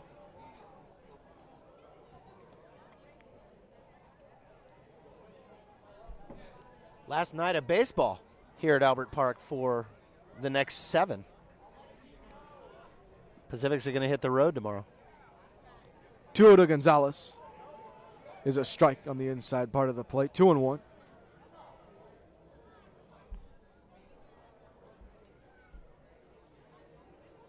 And that'll be interesting. Once the Pacifics hit the road, they'll take on the Admirals and in the medal, and they'll come back home for a 3-game series against the Stompers. On the ground, foul. Pass pretty down the left field line. 2-2. 3 in Vallejo and then 3 at the new field in Pittsburgh, which just opened up 2 nights ago. 2-2.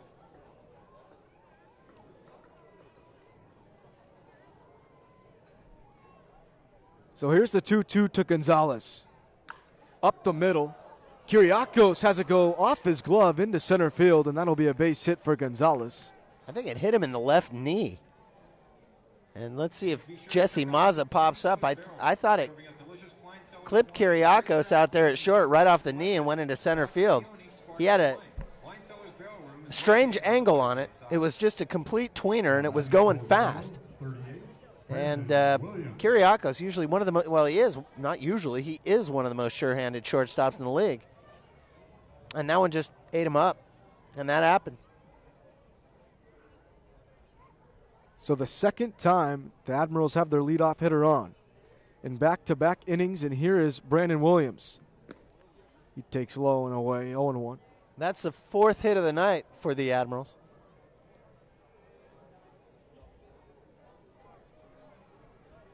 They don't give Kyriakos an error. And I think that's the right call. Here's the 1-0 pitch.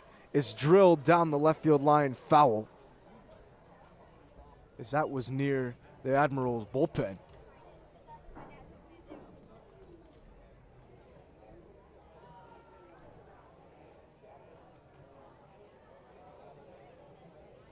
No runs, 4 hits, and 2 errors for the Admirals. Top of the 5th. Mosquea checks on Gonzalez. Comes to the plate. Grounded to Pretty. He's going to go to second for 1. Fontaine to first. Double play. And that's around the horn. Pretty good work there around the horn. 5-4-3 double play. And that's exactly what Mosquea was looking for. What a great play. So here is Ulysses Marrero. 0 for 1, struck out in the 3rd. He takes a strike at the knees.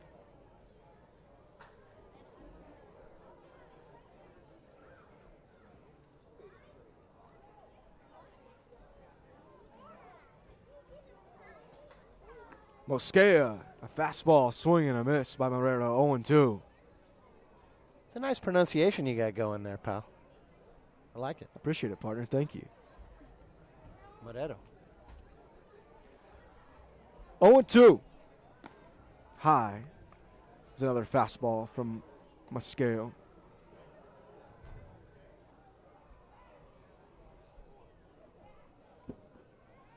McGriff on deck if this inning extends.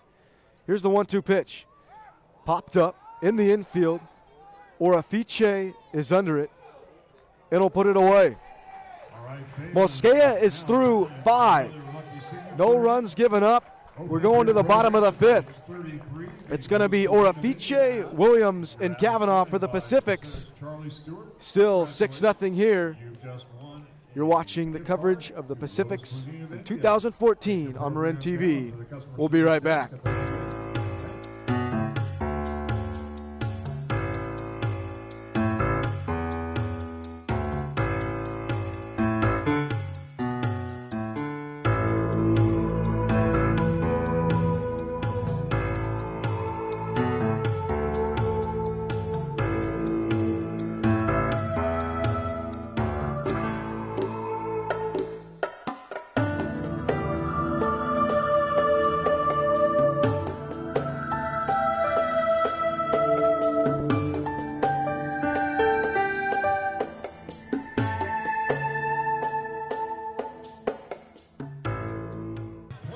Welcome back, everybody. In the bottom of the 5th inning, still 6-0. Mike Orafiche is going to lead off for San Rafael.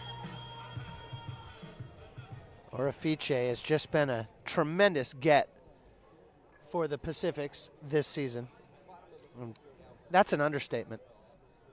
He just makes one defensive beauty after another, and he pops the first pitch up to the right side. Bogan moves over, and Gonzalez calls him off. 1 away. 1 pitch. Orafiche is gone on a pop-up to 4, and here's Jeremy Williams.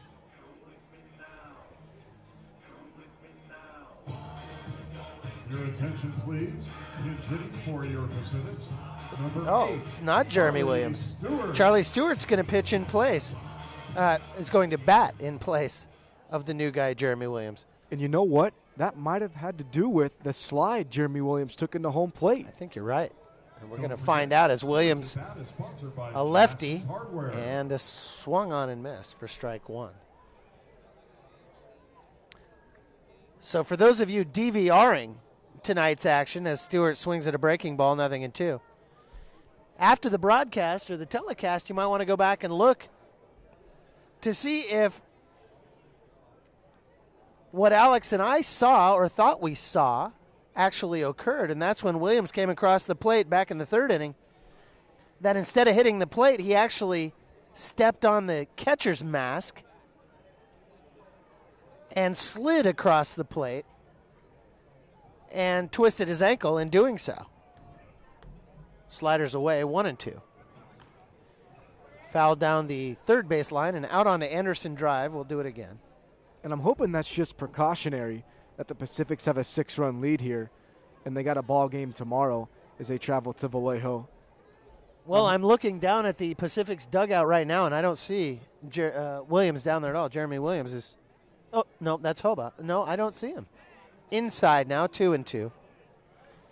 Fans, tonight's telecast is brought to you by Dominican University of California, the San Rafael Pacifics, and Marin TV, and is intended for the private non-commercial use of our audience. And Stewart chops one in a no-man's land between first and the mound. It's scooped up by the firstman, Bogan, and he has nowhere to put it. Gonzalez came over to cover, but not in time, and Stu has himself a hit. And he's rewarded for hustling out of the box. Got that right, an infield hit for Charlie Stewart here in the fifth. On just a dink up the first base line, but he put it in the exact perfect place. So as I was saying, this telecast is for the non-commercial use of our audience and may not be rebroadcast or retransmitted without the express written consent of DU, San Rafael Pacifics, and Marin TV. Whew. Thank you very much. Infield hit for Charlie Stewart. And here's Matt Kavanaugh. Kavanaugh with a walk last time. And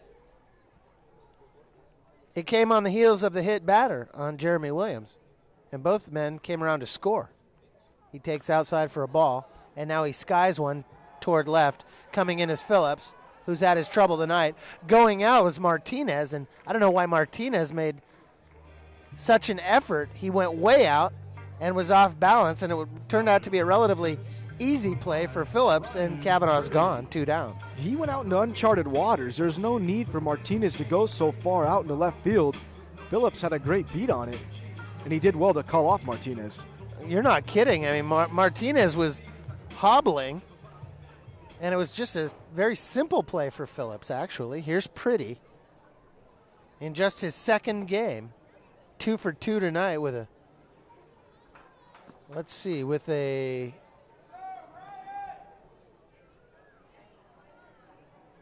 not a stolen base. He managed to get over to second base back in the first after a wild pitch, but he had a double then in the third. Got his first hit last night as a Pacific in his first game, and now he's 2 for 2 on the night. 2-0 on Ryan Pretty, the third baseman, with Chase Fontaine on deck, 2 away. And Charlie Stewart over there, the runner at first base.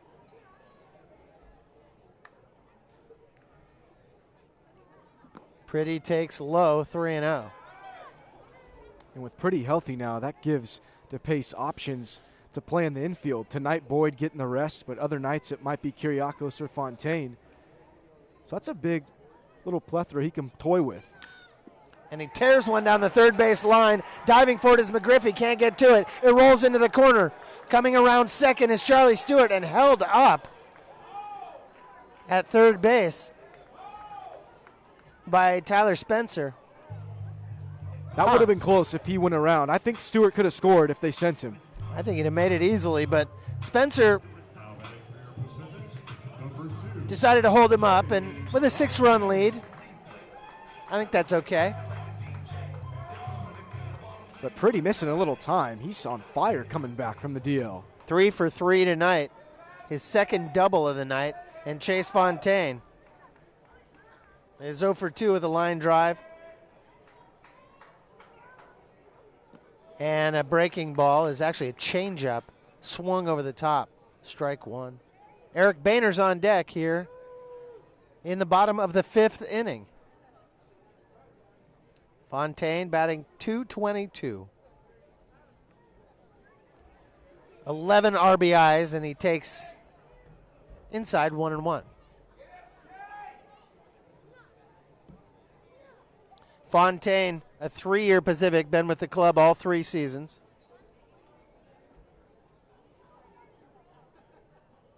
Near the top of the league in RBIs. And Nick Flory on the mound for Vallejo. He's got that 3.68. He took the place of Dennis Neal. And if Fontaine survives, Alex will bring you the line. And now it's 2-1 as Fontaine takes outside.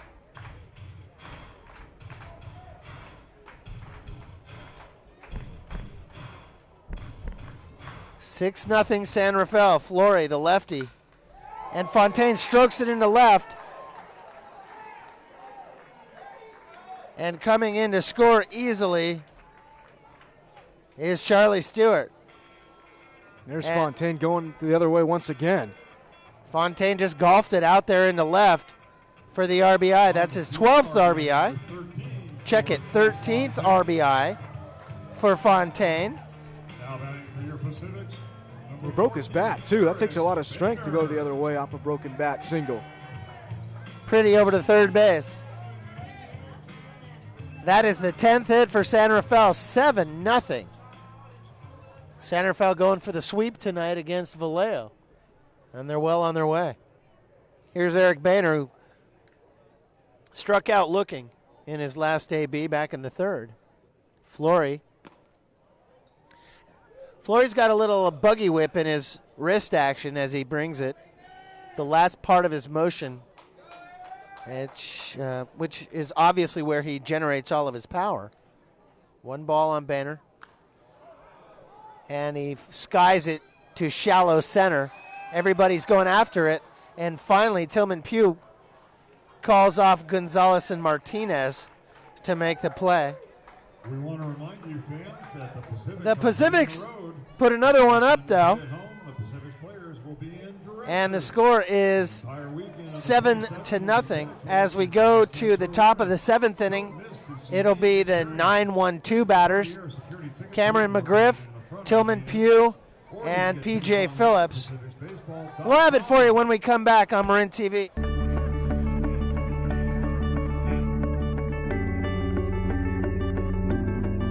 You're watching Marin TV.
You're watching Marin TV.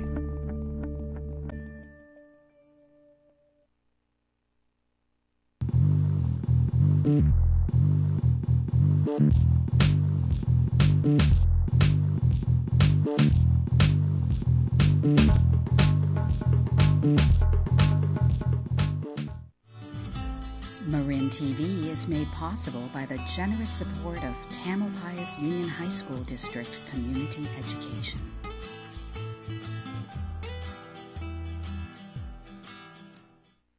Top of the sixth inning, and Cameron McGriff will lead things off for the Admirals. He's 0 for 1. Flied out to pace in the third inning.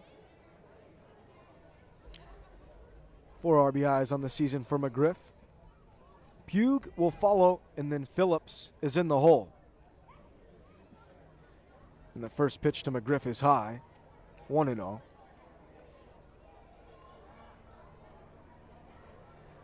McGriff, a lifetime 300 hitter in college. Played for the Federals and batted .287 last year. First year with the Admirals. Mosquea in his windup. And McGriff takes in tight and a little bit low for ball 2.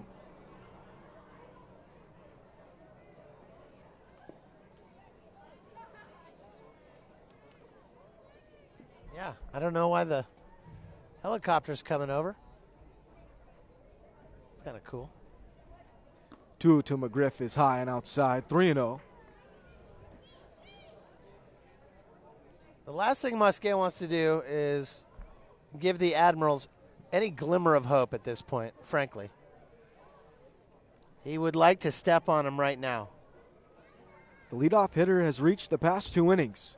Admirals trying to do it for 3 straight innings in a row. Here's the 3-0 and a strike. 3-1.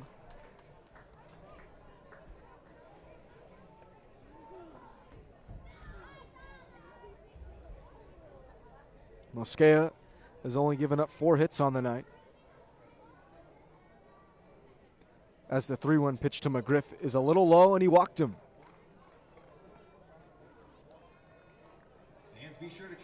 So Mosqueda is back into the stretch for the 3rd inning in a row. It's going to be Tillman Pugh, who is 0 for 2 on the night. That is the last thing that Mosqueda wanted. I guess it's not the last thing. The last thing would have been a home run.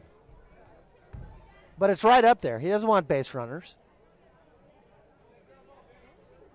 Base runners means hope for the opposition. And the Pacifics would just love to drop the hammer on him and keep throwing runs up. So here's Pugh. And a swing and a miss from Pugh. And a wicked hack as it's 0-1. That was a home run swing. Just hacking. If he'd have connected, that thing would still be going up. Pugh second on the team in home runs. He's got 2 on the year.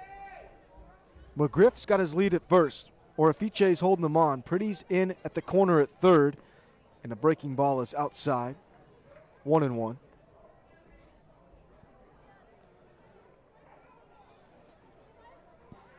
Pacifics will take on the Admirals for another 3-game set as they will travel to Vallejo after tonight.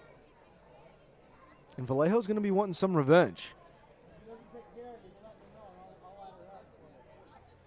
1-1 to Pugh. And it's hit out into center field. Pace is moving back, still going back at the track, and he'll put it away. That's 1 down in the top of the 6th. And it's going to be P.J. Phillips to come to the plate. Pugh has power, and he showed it there. Anywhere else in the ballpark, that's gone. But he chose dead straight at 370 at the wall and a 20-foot wall at that. And Zach Pace at that. And all of that spells doom for a batter. If you hit one anywhere near Pace, you can count it in the glove. Here's Phillips, 2 for 2 on the night. His first 2 hits of the season, doubled in the 4th inning. Mosqueda comes to the plate, and it's a strike, and he's ahead of Phillips, 0-1. Martinez on deck.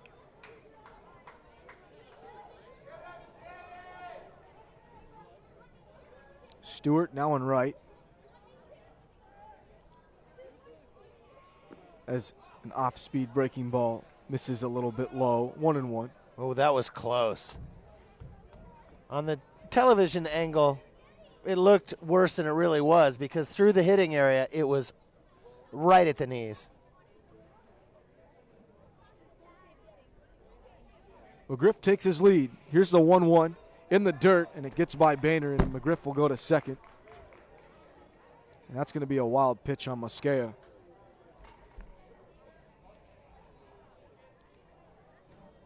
Mosqueda's been pretty solid tonight. 4-hitter going so far, but a wild pitch at this point is the last thing he's thinking about. And I'm just looking back, have any Vallejo runners made it as far as second base tonight? And it looks like Phillips did back in the 4th. But other than that, McGriff on that wild pitch is only the only other one. McGriff in scoring position. Phillips trying to bring him in. Pretty hugging the line at third. Here's the pitch, and it's high.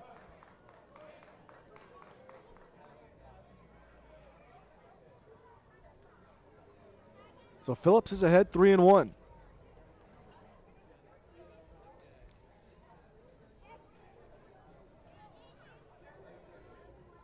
Got the Marin TV replay coming up for the rest of the game.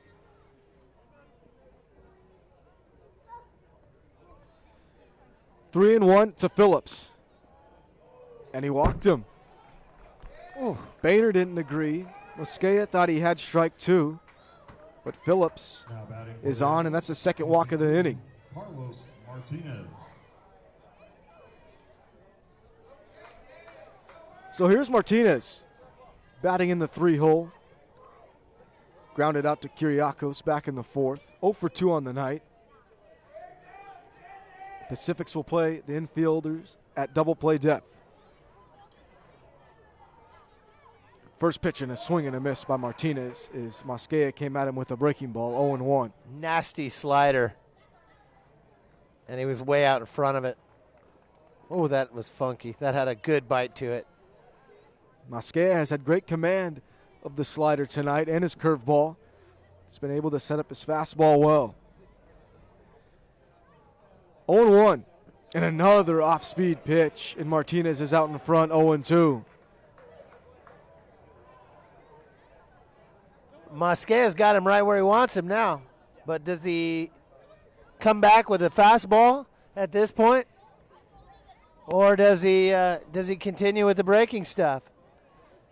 I mean, he's had great success, 2 pitches in a row off speed. I think he's got to blow him away, but he's probably looking fastball. Boehner wants a fastball up, and it's outside. That's exactly what it was, a fastball, and he was going to give Martinez an opportunity to go fishing, which he did not do.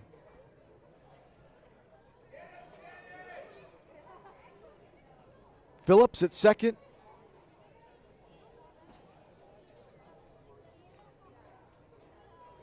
McGriff at first. Here's the pitch, and he struck him out. And Martinez is down for the second out of the inning. How about that? 2 breaking balls to get ahead in the count, then the high cheese, just to let him see the fastball, but have no chance of hitting it. Have that burned into his mind, etched into his mind at that high rate of speed, and then coming back with an off-speed breaker to put him away. That was crafty.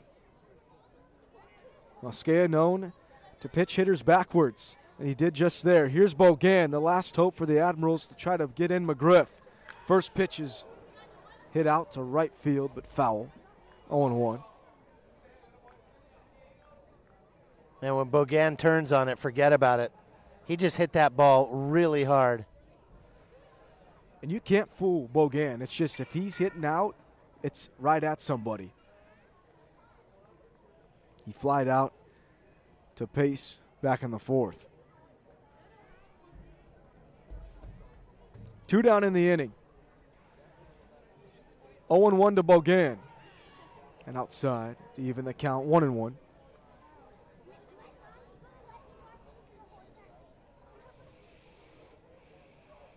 McDonald is on deck if this inning extends. The shift is on. Kyriakos is up towards the middle at second, and Fontaine is deep in right. Back on the outfield grass. 1-1 to Bogan. Off-speed pitch. And strike 2. Big-time shift.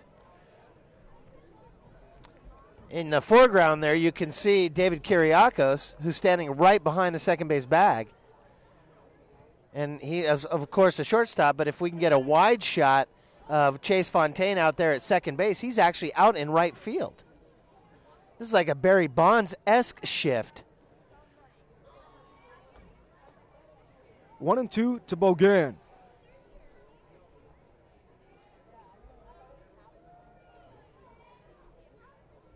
McGriff from second, Phillips at first. Mosquea is ready. Here's the pitch. And it's off the outside, 2-2.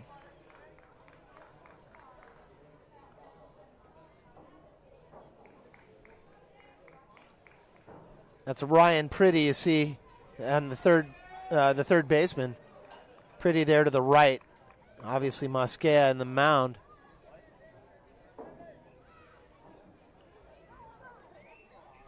Two to Bogan. On the ground, right at Kyriakos. The throw over the first, and they got him. Mosquea is through 6. He hasn't given up a single run. Pacifics lead it by 7. They're coming up. Well, the shift really worked there, didn't it? It did. Perfect alignment for Spencer's squad tonight. Kyriakos, Pace, Hova coming up in the bottom of the 6th. You're watching the Pacifics on CMCM TV. We'll be right back.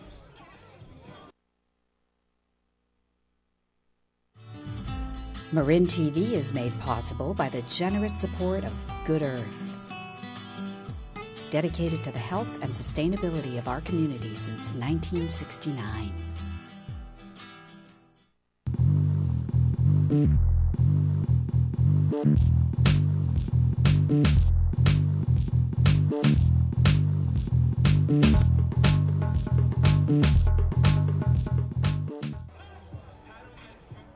Kyriakos with a couple of knocks tonight, Alex. He's reached base 3 times, but hitting the ball hard.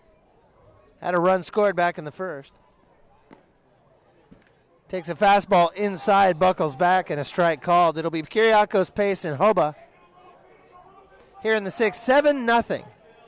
7 runs on 10 hits for San Rafael. Flory with that buggy whip, the lefty. Outside corner now, and Kyriakos takes again strike 2. And I think Kyriakos is finally breathing a sigh of relief that some of his balls are finding holes and gaps within this field because he's been hitting it so hard right at players. Now they're starting to fall for him. 0-2, way outside. And just when Flory thought that he had Kyriakos flustered a little bit, he thought he'd go way outside and see if he could get him to wave at something. But the leadoff batter, Kyriakos, doesn't. 1-2. Outside again, 2-2. Well, that 184 is going to go way up, especially if he gets one more knock tonight. 2-2 indoors, and Kyriakos buckles again. Last time it was called a strike. Now it's full.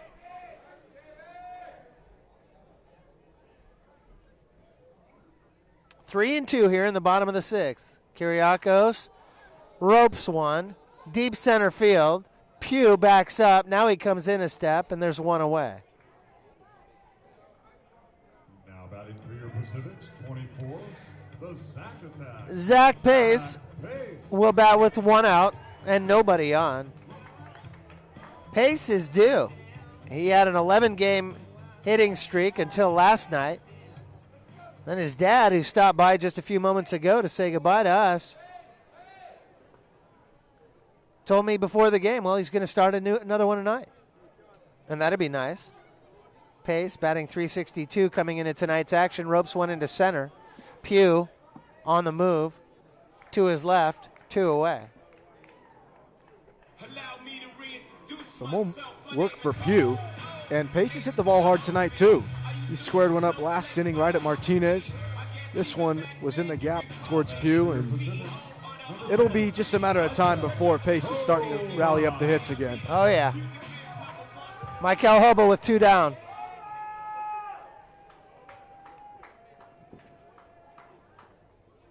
Hoba with a couple of bombs. Curveball is way outside. They're going to try and stay away from Hoba here. One of the most dangerous hitters in the league. 13 RBIs, including 1 tonight. Had a hit and a run scored back in the first inning. Stroked it straight up the middle, 1-1. Orefiche's on deck, 2 down here in the bottom of the 6th. 7-0, and it's outside, 2-1.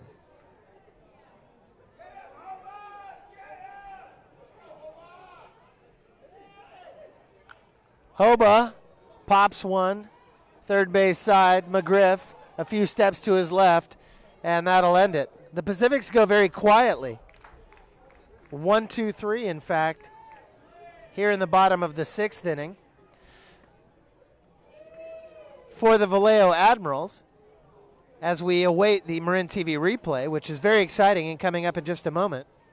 In the 7th for the Admirals, it'll be Marshall McDonald, Jerry Gonzalez, and Brandon Williams, the 5, 6, 7 batters, as we await Marin TV's replay. And here it is, our first replay of the night, showing Hoba's, the last couple pitches of Hoba's at bat. And here's the pitch that he pops up. And you see by that massive hack how hard Hoba swings.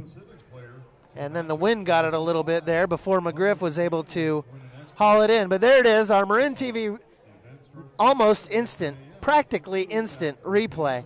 I love those. McDonald, Gonzalez, and Williams in the top of the 7th inning. We'll take a break. We'll be right back on Marin TV's coverage of the 2014 Pacifics. We'll be right back.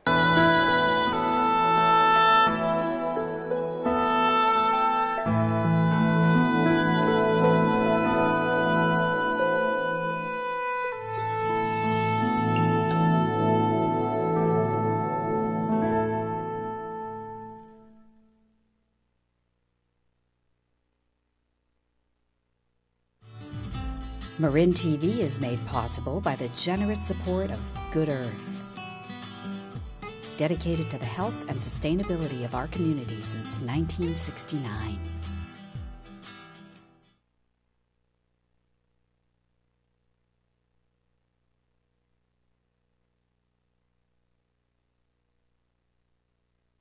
The 7th. Mosquea is through 6, trying to get through 7. 0-1 to McDonald, now 0-2. Well, that was fast. Mosquea throwing very well and still looking very strong in the 7th. 0-2 to McDonald. Right field. Hova's under it. And he'll put it away for 1 down here in the 7th. You know, that was a great jump by Hoba there. That was just classic Mike Cal.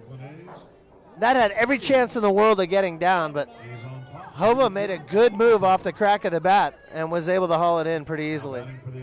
We saw that back in the 1st inning when Martinez hit a line drive out to Hoba, and he was playing in. He got a great jump on the ball. Phillips didn't realize how good of an arm Hoba had, and he doubled him up. So the first pitch to Gonzalez is a strike, 0-1. Big breaking ball. Mosquea's bringing it. He's had command of that all night. 0-1 to Gonzalez, and again, another breaking ball in there for a strike, 0-2. Backed it up with the same pitch. And if this is anything like we saw last inning, Alex, this is going to be the high cheese away. See if Mosquea goes the same place. Boehner setting up away. And you called it. High fastball up. Gonzalez didn't offer 1-2. Now where's he going? Back to the breaking ball. He's going to backdoor him. Pitching him backwards. Try and put him away. 1-2 to Gonzalez. Got him as he went around. Hey, I think we see a pattern here. 2 breaking balls for strikes. Then the high cheese away. And then a low breaker to finish him. That's working for Mosquea. I wouldn't change it either. But if the announcers see it coming, I got to believe Tito Fuentes and Gary Templeton have got to see it coming too. Mosquea can't hang out there too long. So here is Brandon Williams. Mosquea with his 4th strikeout on the evening. And the first pitch is fouled back, 0-1 to Williams. But he's done well, and when you have command with your off-speed pitches that well, it sets up your fastball, and it changes the eye levels of the hitter, and he comes right back with the breaking ball. 0-1 to Williams.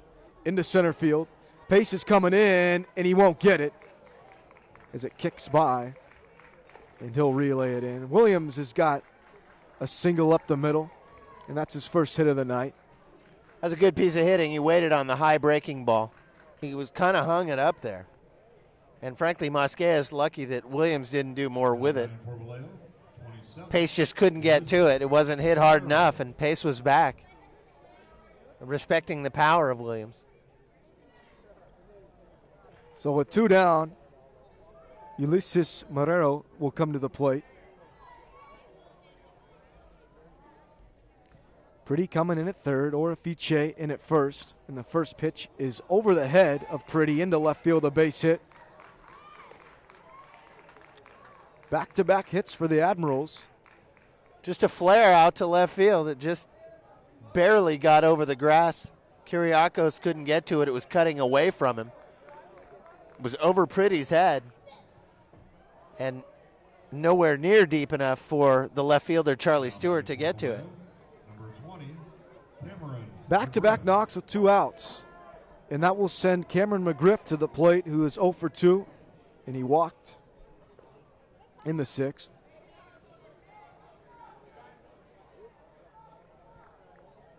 Infield playing back towards the grass. Pretty hugging the line at left. First pitch to McGriff is a strike at the knees, 0-1.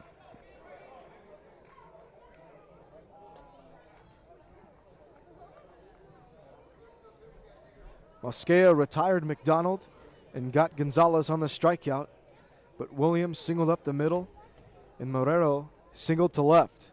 That's where we stand. Here's the pitch to McGriff, and it's down and away, 1-1.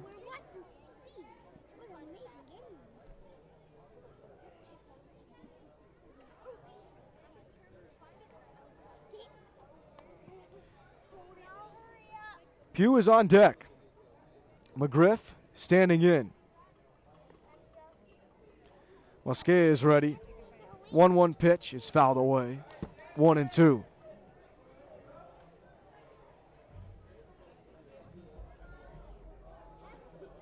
Chris Rice warming up in the bullpen for the Pacifics. Mosquea trying to get through 7, though. 6 hits given up by Mosquea so far. Pacifics with 10 hits and 7 runs. 6 hits for Vallejo, but no runs. 1-2 pitch to McGriff. Got him. High fastball. Mosquea with 5 strikeouts on the night. He's through 7. Pacifics are coming up in the bottom of the 7th with Orifice, Williams, and Kavanaugh. We're going to show you the strikeout of Mosquea to McGriff. I think that's worthy of a Marin TV replay, and it doesn't look like we're going to have a replay. No replay. Oh, wait a minute. Wait a minute. They're setting up for the replay. It looks like we might have a Marin TV replay of the strikeout against Cameron McGriff. Let's see if they bring it up here. I think they're going to do it. Either way, we're going to the bottom of the 7th when the Marin TV replay comes up, and here it is, fans. That's Cameron McGriff. The 1-2 from Mosquea. Got him. Oh, what a way to finish things. All right, we'll go to the bottom of the 7th inning when we come back. Orifice, Stewart, Kavanaugh, your 3 Pacifics batters. We'll be right back on Marin TV.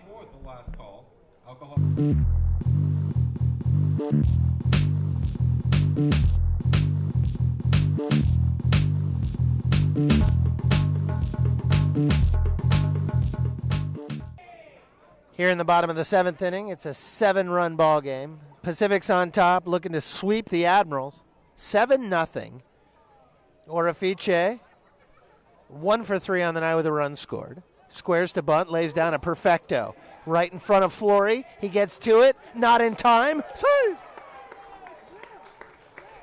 Absolute beauty of a bunt by Orifice. McGriff was way back at third. So there was going to be no play with him trying to charge in. It was all Flory, the pitcher.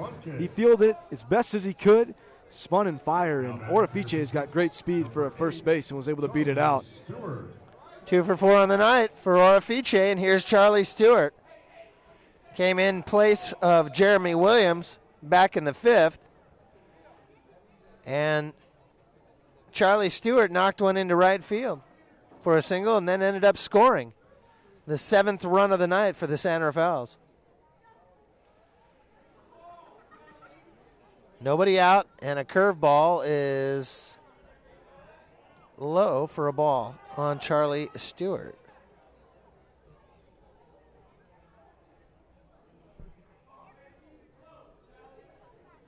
One and oh, and he follows it up with a fastball on the outside part of the play. 1-1.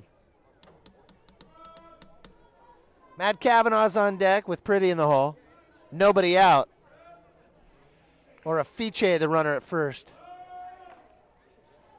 A very hard swing by Stu down the third base line. 1-2. And as Stewart gets a little older and keeps working on his swing, that's going to become a pitch that he can take into left field and go opposite way, get those hands really in tight and shoot the bat out in front, try to poke the ball in the left field. Stewart in there, and a curveball. Actually, it looks more like looked like a changeup, but it had curveball movement. And now it's 2-2.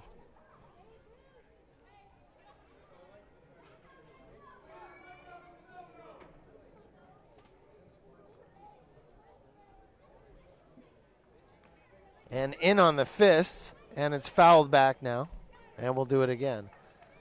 So the scoreboard here says 1-2, and that's why you see the umpire waving his arms to indicate to the scoreboard people, hey, it's 2-2.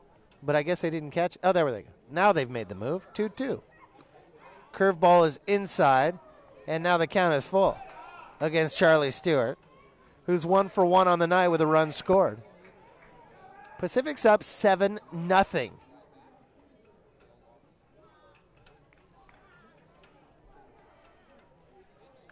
And he fouls it out on Anderson Drive, and ooh, that's a dangerous place to be out there on Anderson Drive right now. 2, 4, 6, 7, 8th pitch of the AB coming up to Charlie Stewart in his first year as a San Rafael. And he strokes it to second. It's picked up by Gonzalez. He tags the runner and then throws on to Bogan for a double play.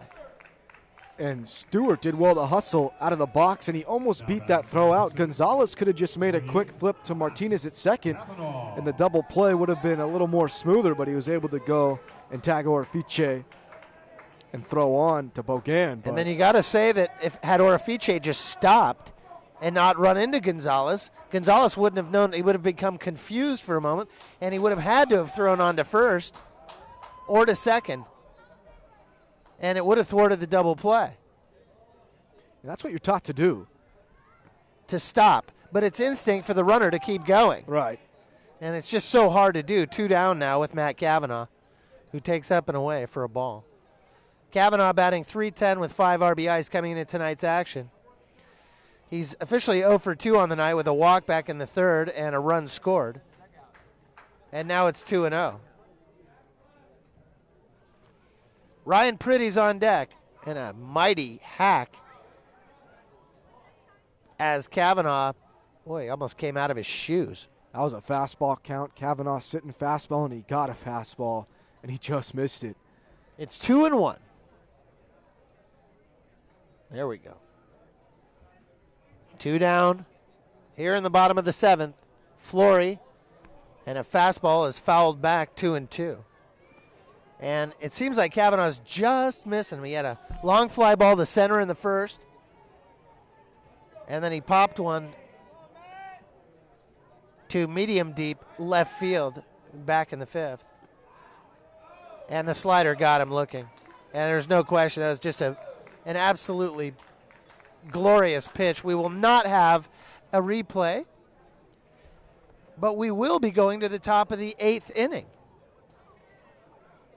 And it looks like it will be the leadoff batter, Tillman Pugh, P.J. Phillips, and Carlos Martinez. Stuart Horn, yours truly, and my partner, my trusty sidekick, Alex Swan, right here on Marin TV. We'll be right back.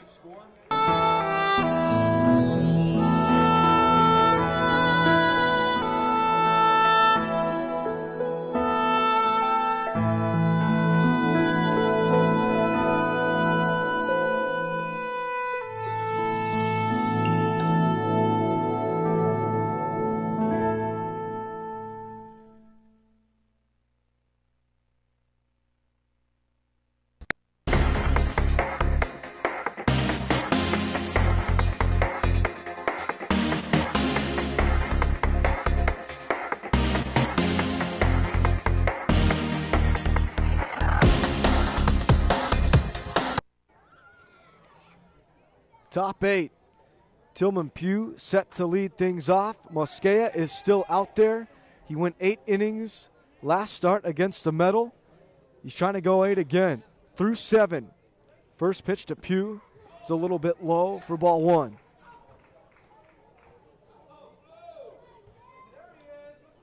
Pugh 0 for 3 on the night. Came in batting .311 on the year. And he said earlier he likes to set the tone for this Admiral team, and he does it by getting on base. Second pitch to Pugh is in there for a strike. Pugh second in the Pacific Association with 6 stolen bases, tied for the team lead. He said he's good at reading the pitcher's motion, especially if it's a right-hander. Off speed to Pugh, and it's 2-1.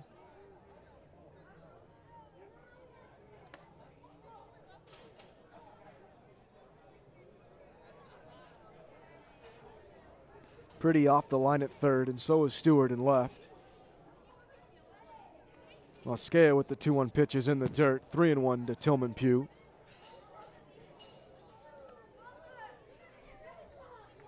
Phillips is on deck. Martinez is in the hole.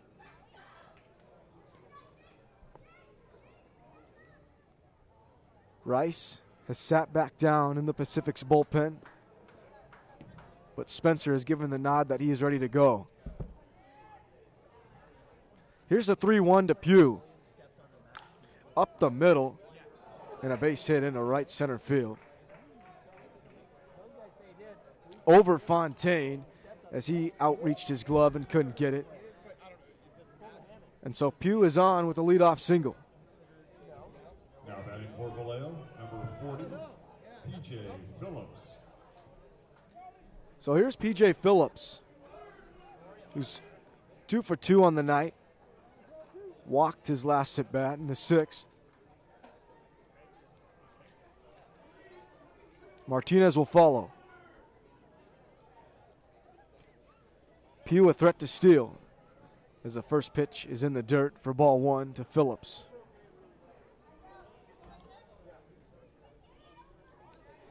Kyriakos and Fontaine shaded up the middle, double play depth. Outfield straight away.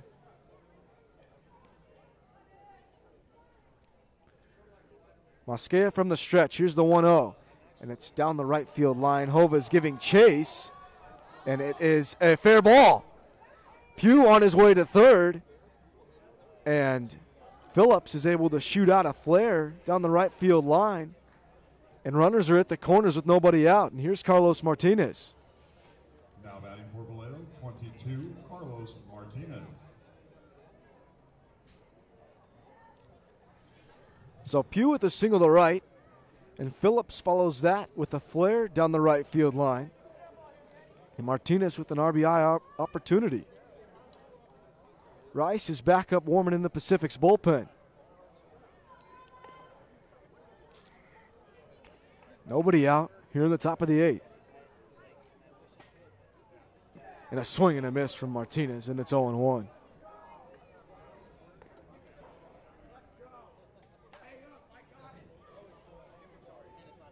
Bogan is waiting in the on-deck circle.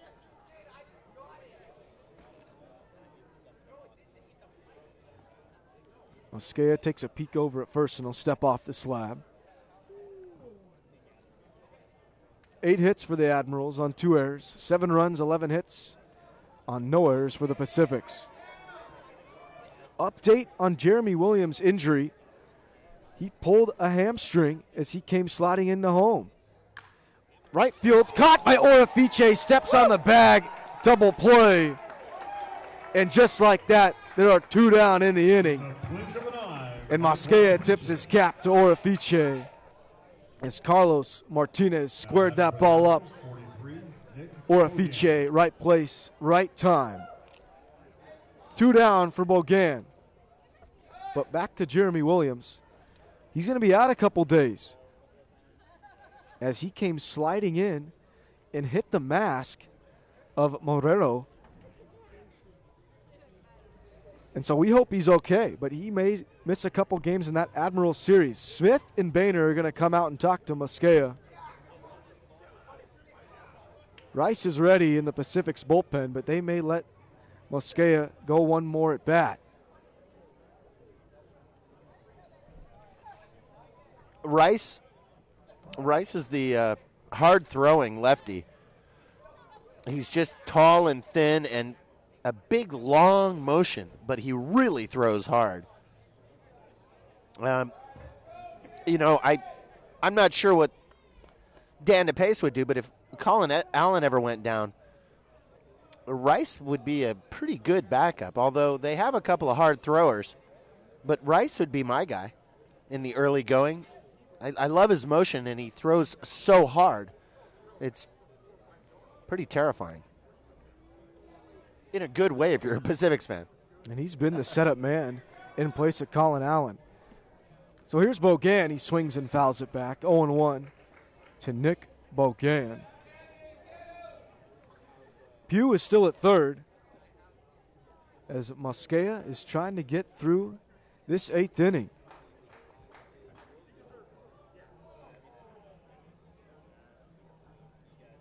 Bogan 0 for 3. And he pops it up. Pretty's going to give chase. Here comes Stewart in from left field, and he's going to be the man to make the call, and he dropped it. Overran it. Just overran it a little bit, had it in the glove, but it popped out. And that's unfortunate as the Admirals get their first RBI. Isn't that right?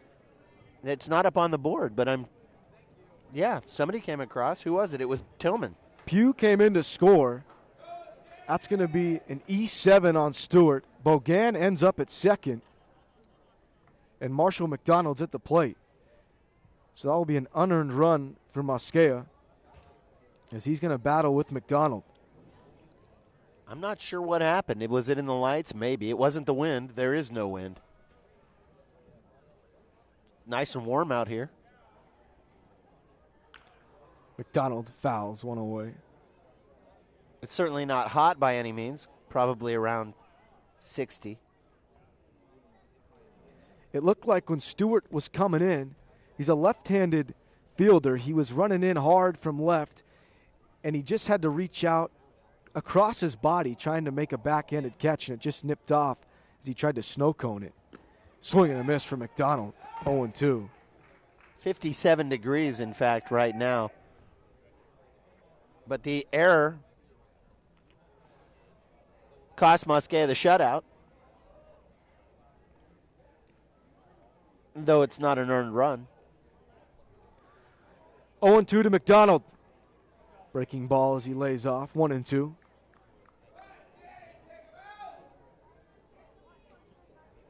And Mosquea may just have to do it himself here. Pitch for the strikeout. Of course, Bogan is in scoring position, so it's a strikeout situation. Kyriakos and Fontaine back at the edge of the grass. Here's the 1-2. Another breaking ball in the dirt. Boehner's going to go talk to Mosquea briefly.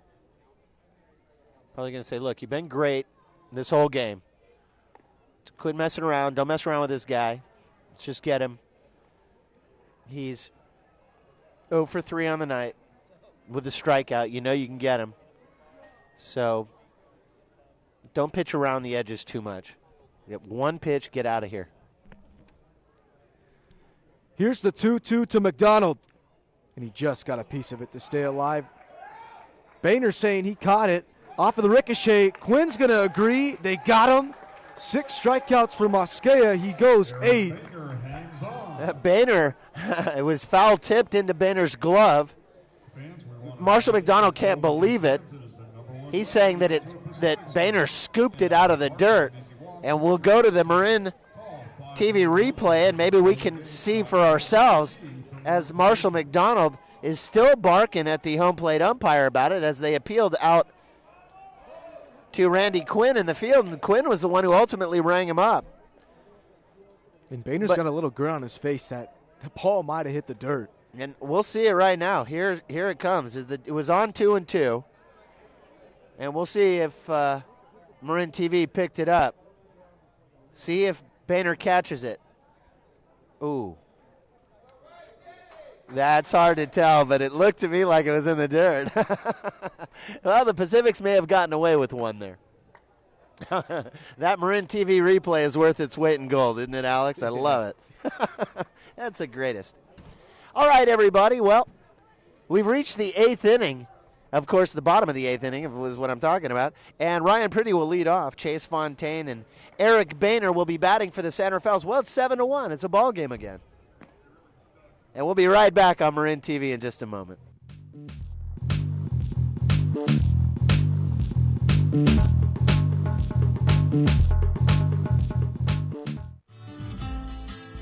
Marin TV is made possible by the generous support of Strict Law, representing the injured throughout the San Francisco Bay Area since 1980.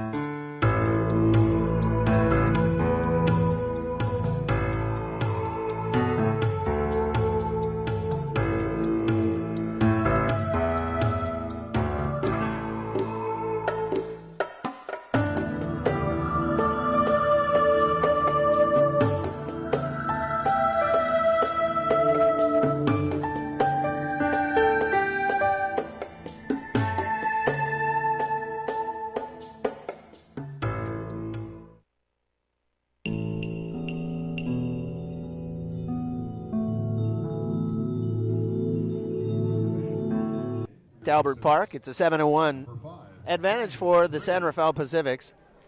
Cool Joe Lewis on the mound now for Vallejo.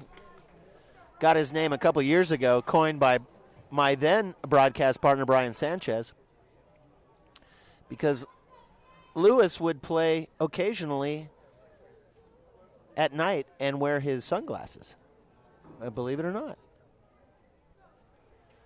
So he became Cool Joe at that time.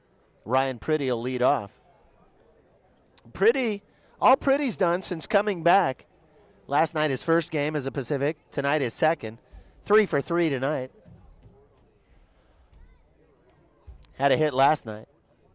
Cool Joe delivers 1-0, and it's fouled down the first base line 1-1. Pretty, Fontaine, and Boehner here in the bottom of the 8th, and if the Pacifics have their way, this will be their last at bat. They'll give the Vallejos one more chance and then wrap things up and head out on the road for the next 6 nights. This is smoked into deep right field. To his right is Williams, and he's got it. And the night air seemed to keep that ball from traveling, but Pretty, who has a couple doubles tonight, a single in the first and 2 doubles, let that one fly. And Pretty turned on it and went opposite field with power. He just couldn't quite get it out of here, so the fly ball denied for the first out. And here's Chase Fontaine. Fontaine with a hit his last time up. He went opposite field to left field. The left-handed batting Fontaine really seems to generate more power away than he does when he turns on it. And he takes up and away for a ball. And we see him go away so many times, but yet the Admirals continue to play McGriff way off the line at third. Fontaine ahead in the count 1-0 as Lewis comes home. Fontaine skies one to left. It's up above the light standards, and now it's dropped back down. Phillips is there, 2 away. So Phillips saw it go up, and then it goes into the night sky for a while. And after a few moments, it reappears on its way down. But Phillips was camped in the perfect place. And here's Eric Boehner, 2 away in the bottom of the 8th inning. Hornets 1 with you on Marin TV.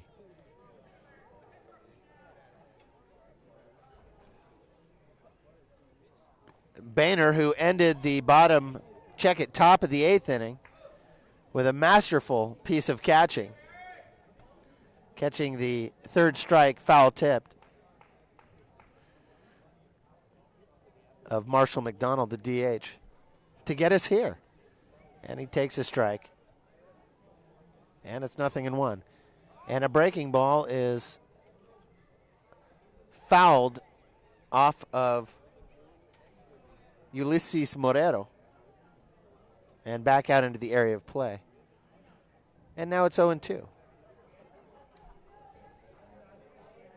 2 down. Pacifics wouldn't mind tacking another run or two on, but a 7-1 lead. You wouldn't sneeze at that. Take that every day, especially with only 3 outs to go.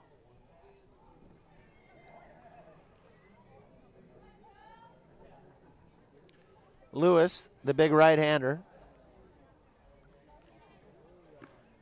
And a breaking ball got him looking. And Boehner, for the second time tonight, heads back after looking at strike 3. Leaving Kyriakos on deck. We will not have a replay. As we go to the top of the 9th, this is the last chance for the Admirals to avoid the sweep. And they're going to have to get at least 6 runs to avoid just that. Jerry Gonzalez, Brandon Williams, and Ulysses Morero here in the top of the 9th. We'll be right back on Marin TV's coverage of the 2014 San Rafael Pacifics.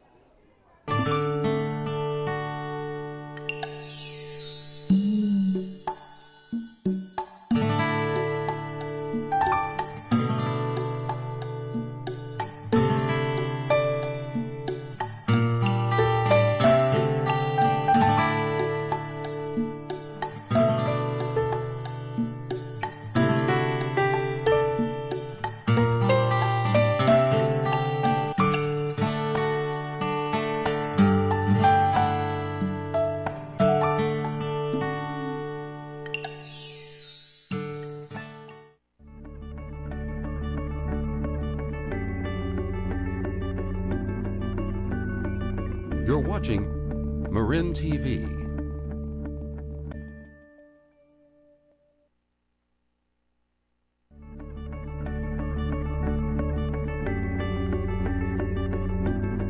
You're watching Marin TV.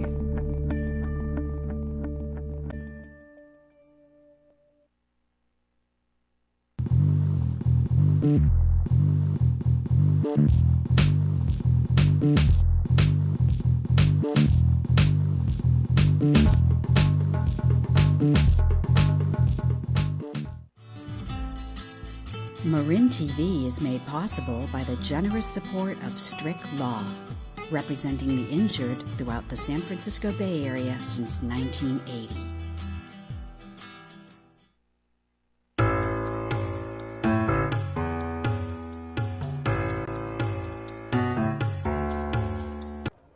Well, Tito Fuentes Jr. on his way down to the first base coach's box, and I'm sure that he hopes to get a chance to coach some runners.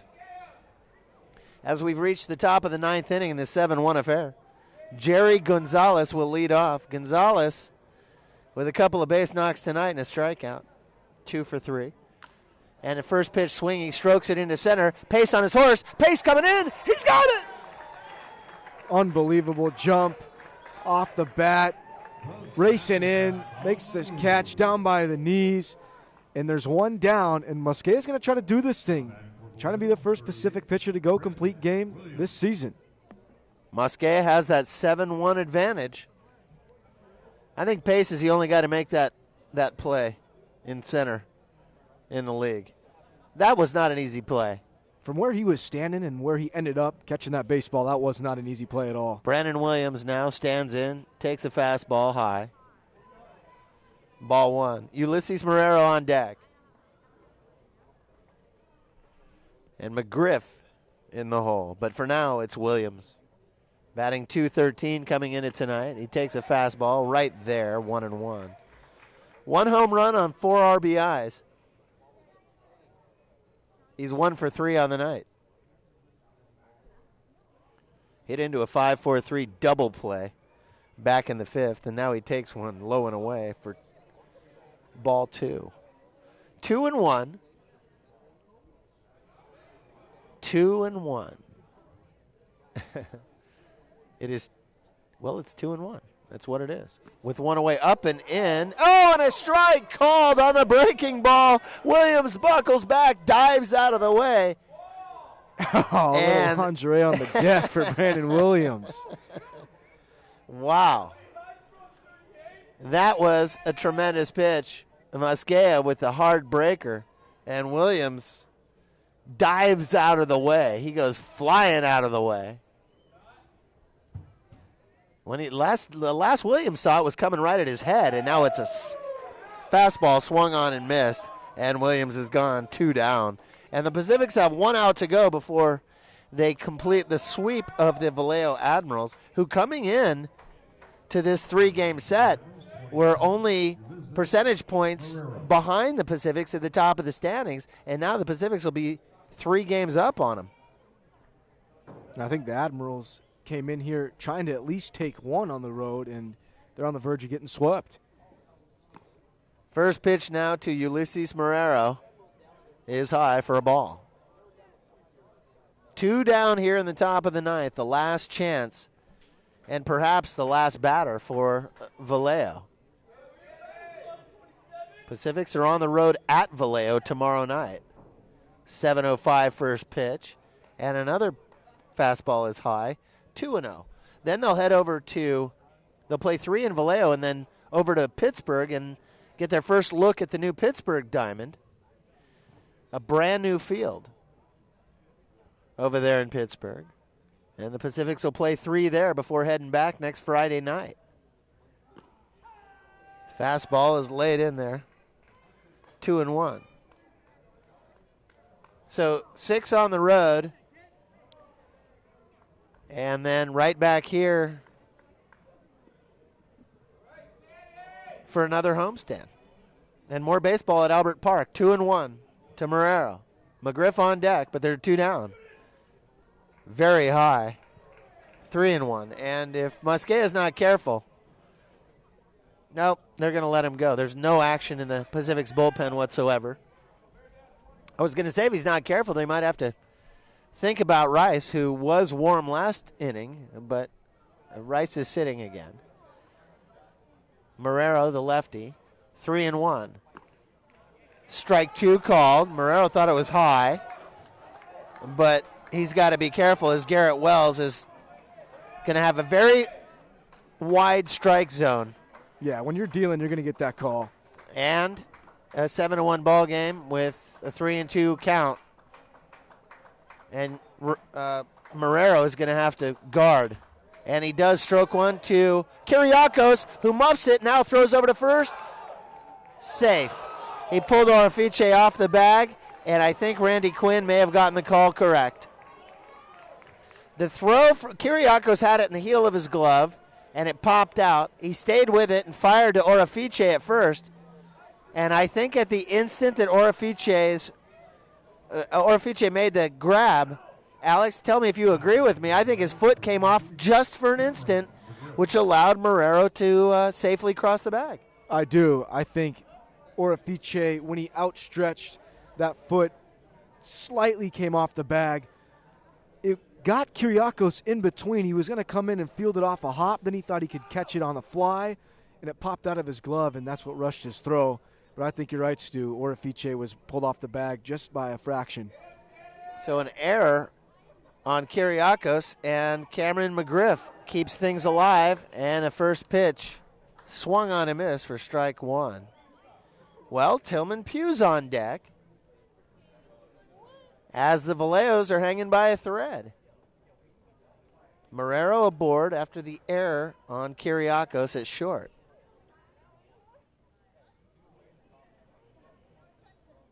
McGriff behind in the count, 0-1. Strikeout victim back in the 7th. Low. 1-1. And the Pacifics fans are trying to will the end of this game. Their very best. And to somehow, by yelling out which a lot of fans like to do, yours truly included, to somehow influence the umpire, which may or may not be the case. And now a fastball is just poured in there beautifully. And now the Vallejos are down to their final strike. Mosquea looking to go the distance.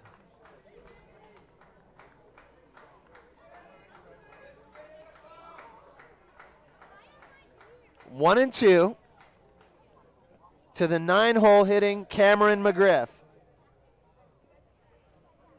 McGriff 0 for 2 on the night. In the dirt and down to second goes Williams. So a wild pitch allows Williams to advance. I don't think Mosquea is too worried. 2 and 2. After the wild pitch, 2 and 2. There we go. I'd go after him. Try to blow it by him. McGriff is 0 for 2 on the night with a walk back in the 6th. A fly ball and a strikeout. 2 and 2, and now McGriff calls timeout.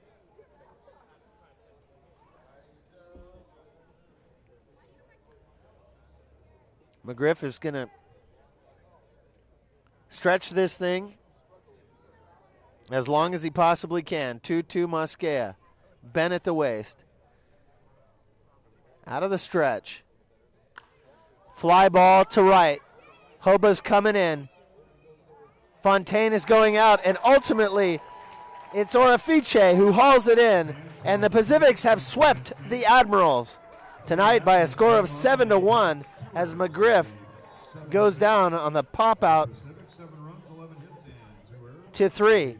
1 run on 8 hits and 2 errors for the Admirals. 7 runs on 11 hits and 2 errors for the San Rafaels. The Pacifics improve to 10 and 4, while the Admirals move to 7 and 8 and are finally below 500. And the Admirals started very hot, but they're now below, as we'll watch our Marin TV replay, they're below 500. And this is McGriff with the pop-up. And you can see that Fontaine comes in from second, Hoba comes in from right, but ultimately it's Orafiche that hauls it in. And before we sign off, Alex, I'd like to take a moment to pick our player of the game. Oh, I'm going Mosquea. CG, first Pacific to do it. Only surrenders the 1 unearned run. I say that's my guy. Danny Mosquea gets it for me. Yeah, I don't know how you could go with anybody else, although the Pacifics did have a lot of people who hit. Maybe Pretty. And I like to go, oftentimes I like to go with an offensive player. And so I'm going to go with Ryan Pretty tonight. Just his second night back. He went 3 for 4 tonight. Got his first hit back as a Pacific last night. And so there you go. Mosquea for Alex, and Pretty's my guy. And those are our players of the game. And the Pacifics with a 7-1 victory. And what a great thing it is. Keep an eye on the CMCM website, everybody, for the next televised broadcast. And we appreciate you spending your evening with us. For Alex Swan, Stuart Horn signing off from Albert Park, saying so long and thank you from everybody here at Marin TV. See you later, everybody.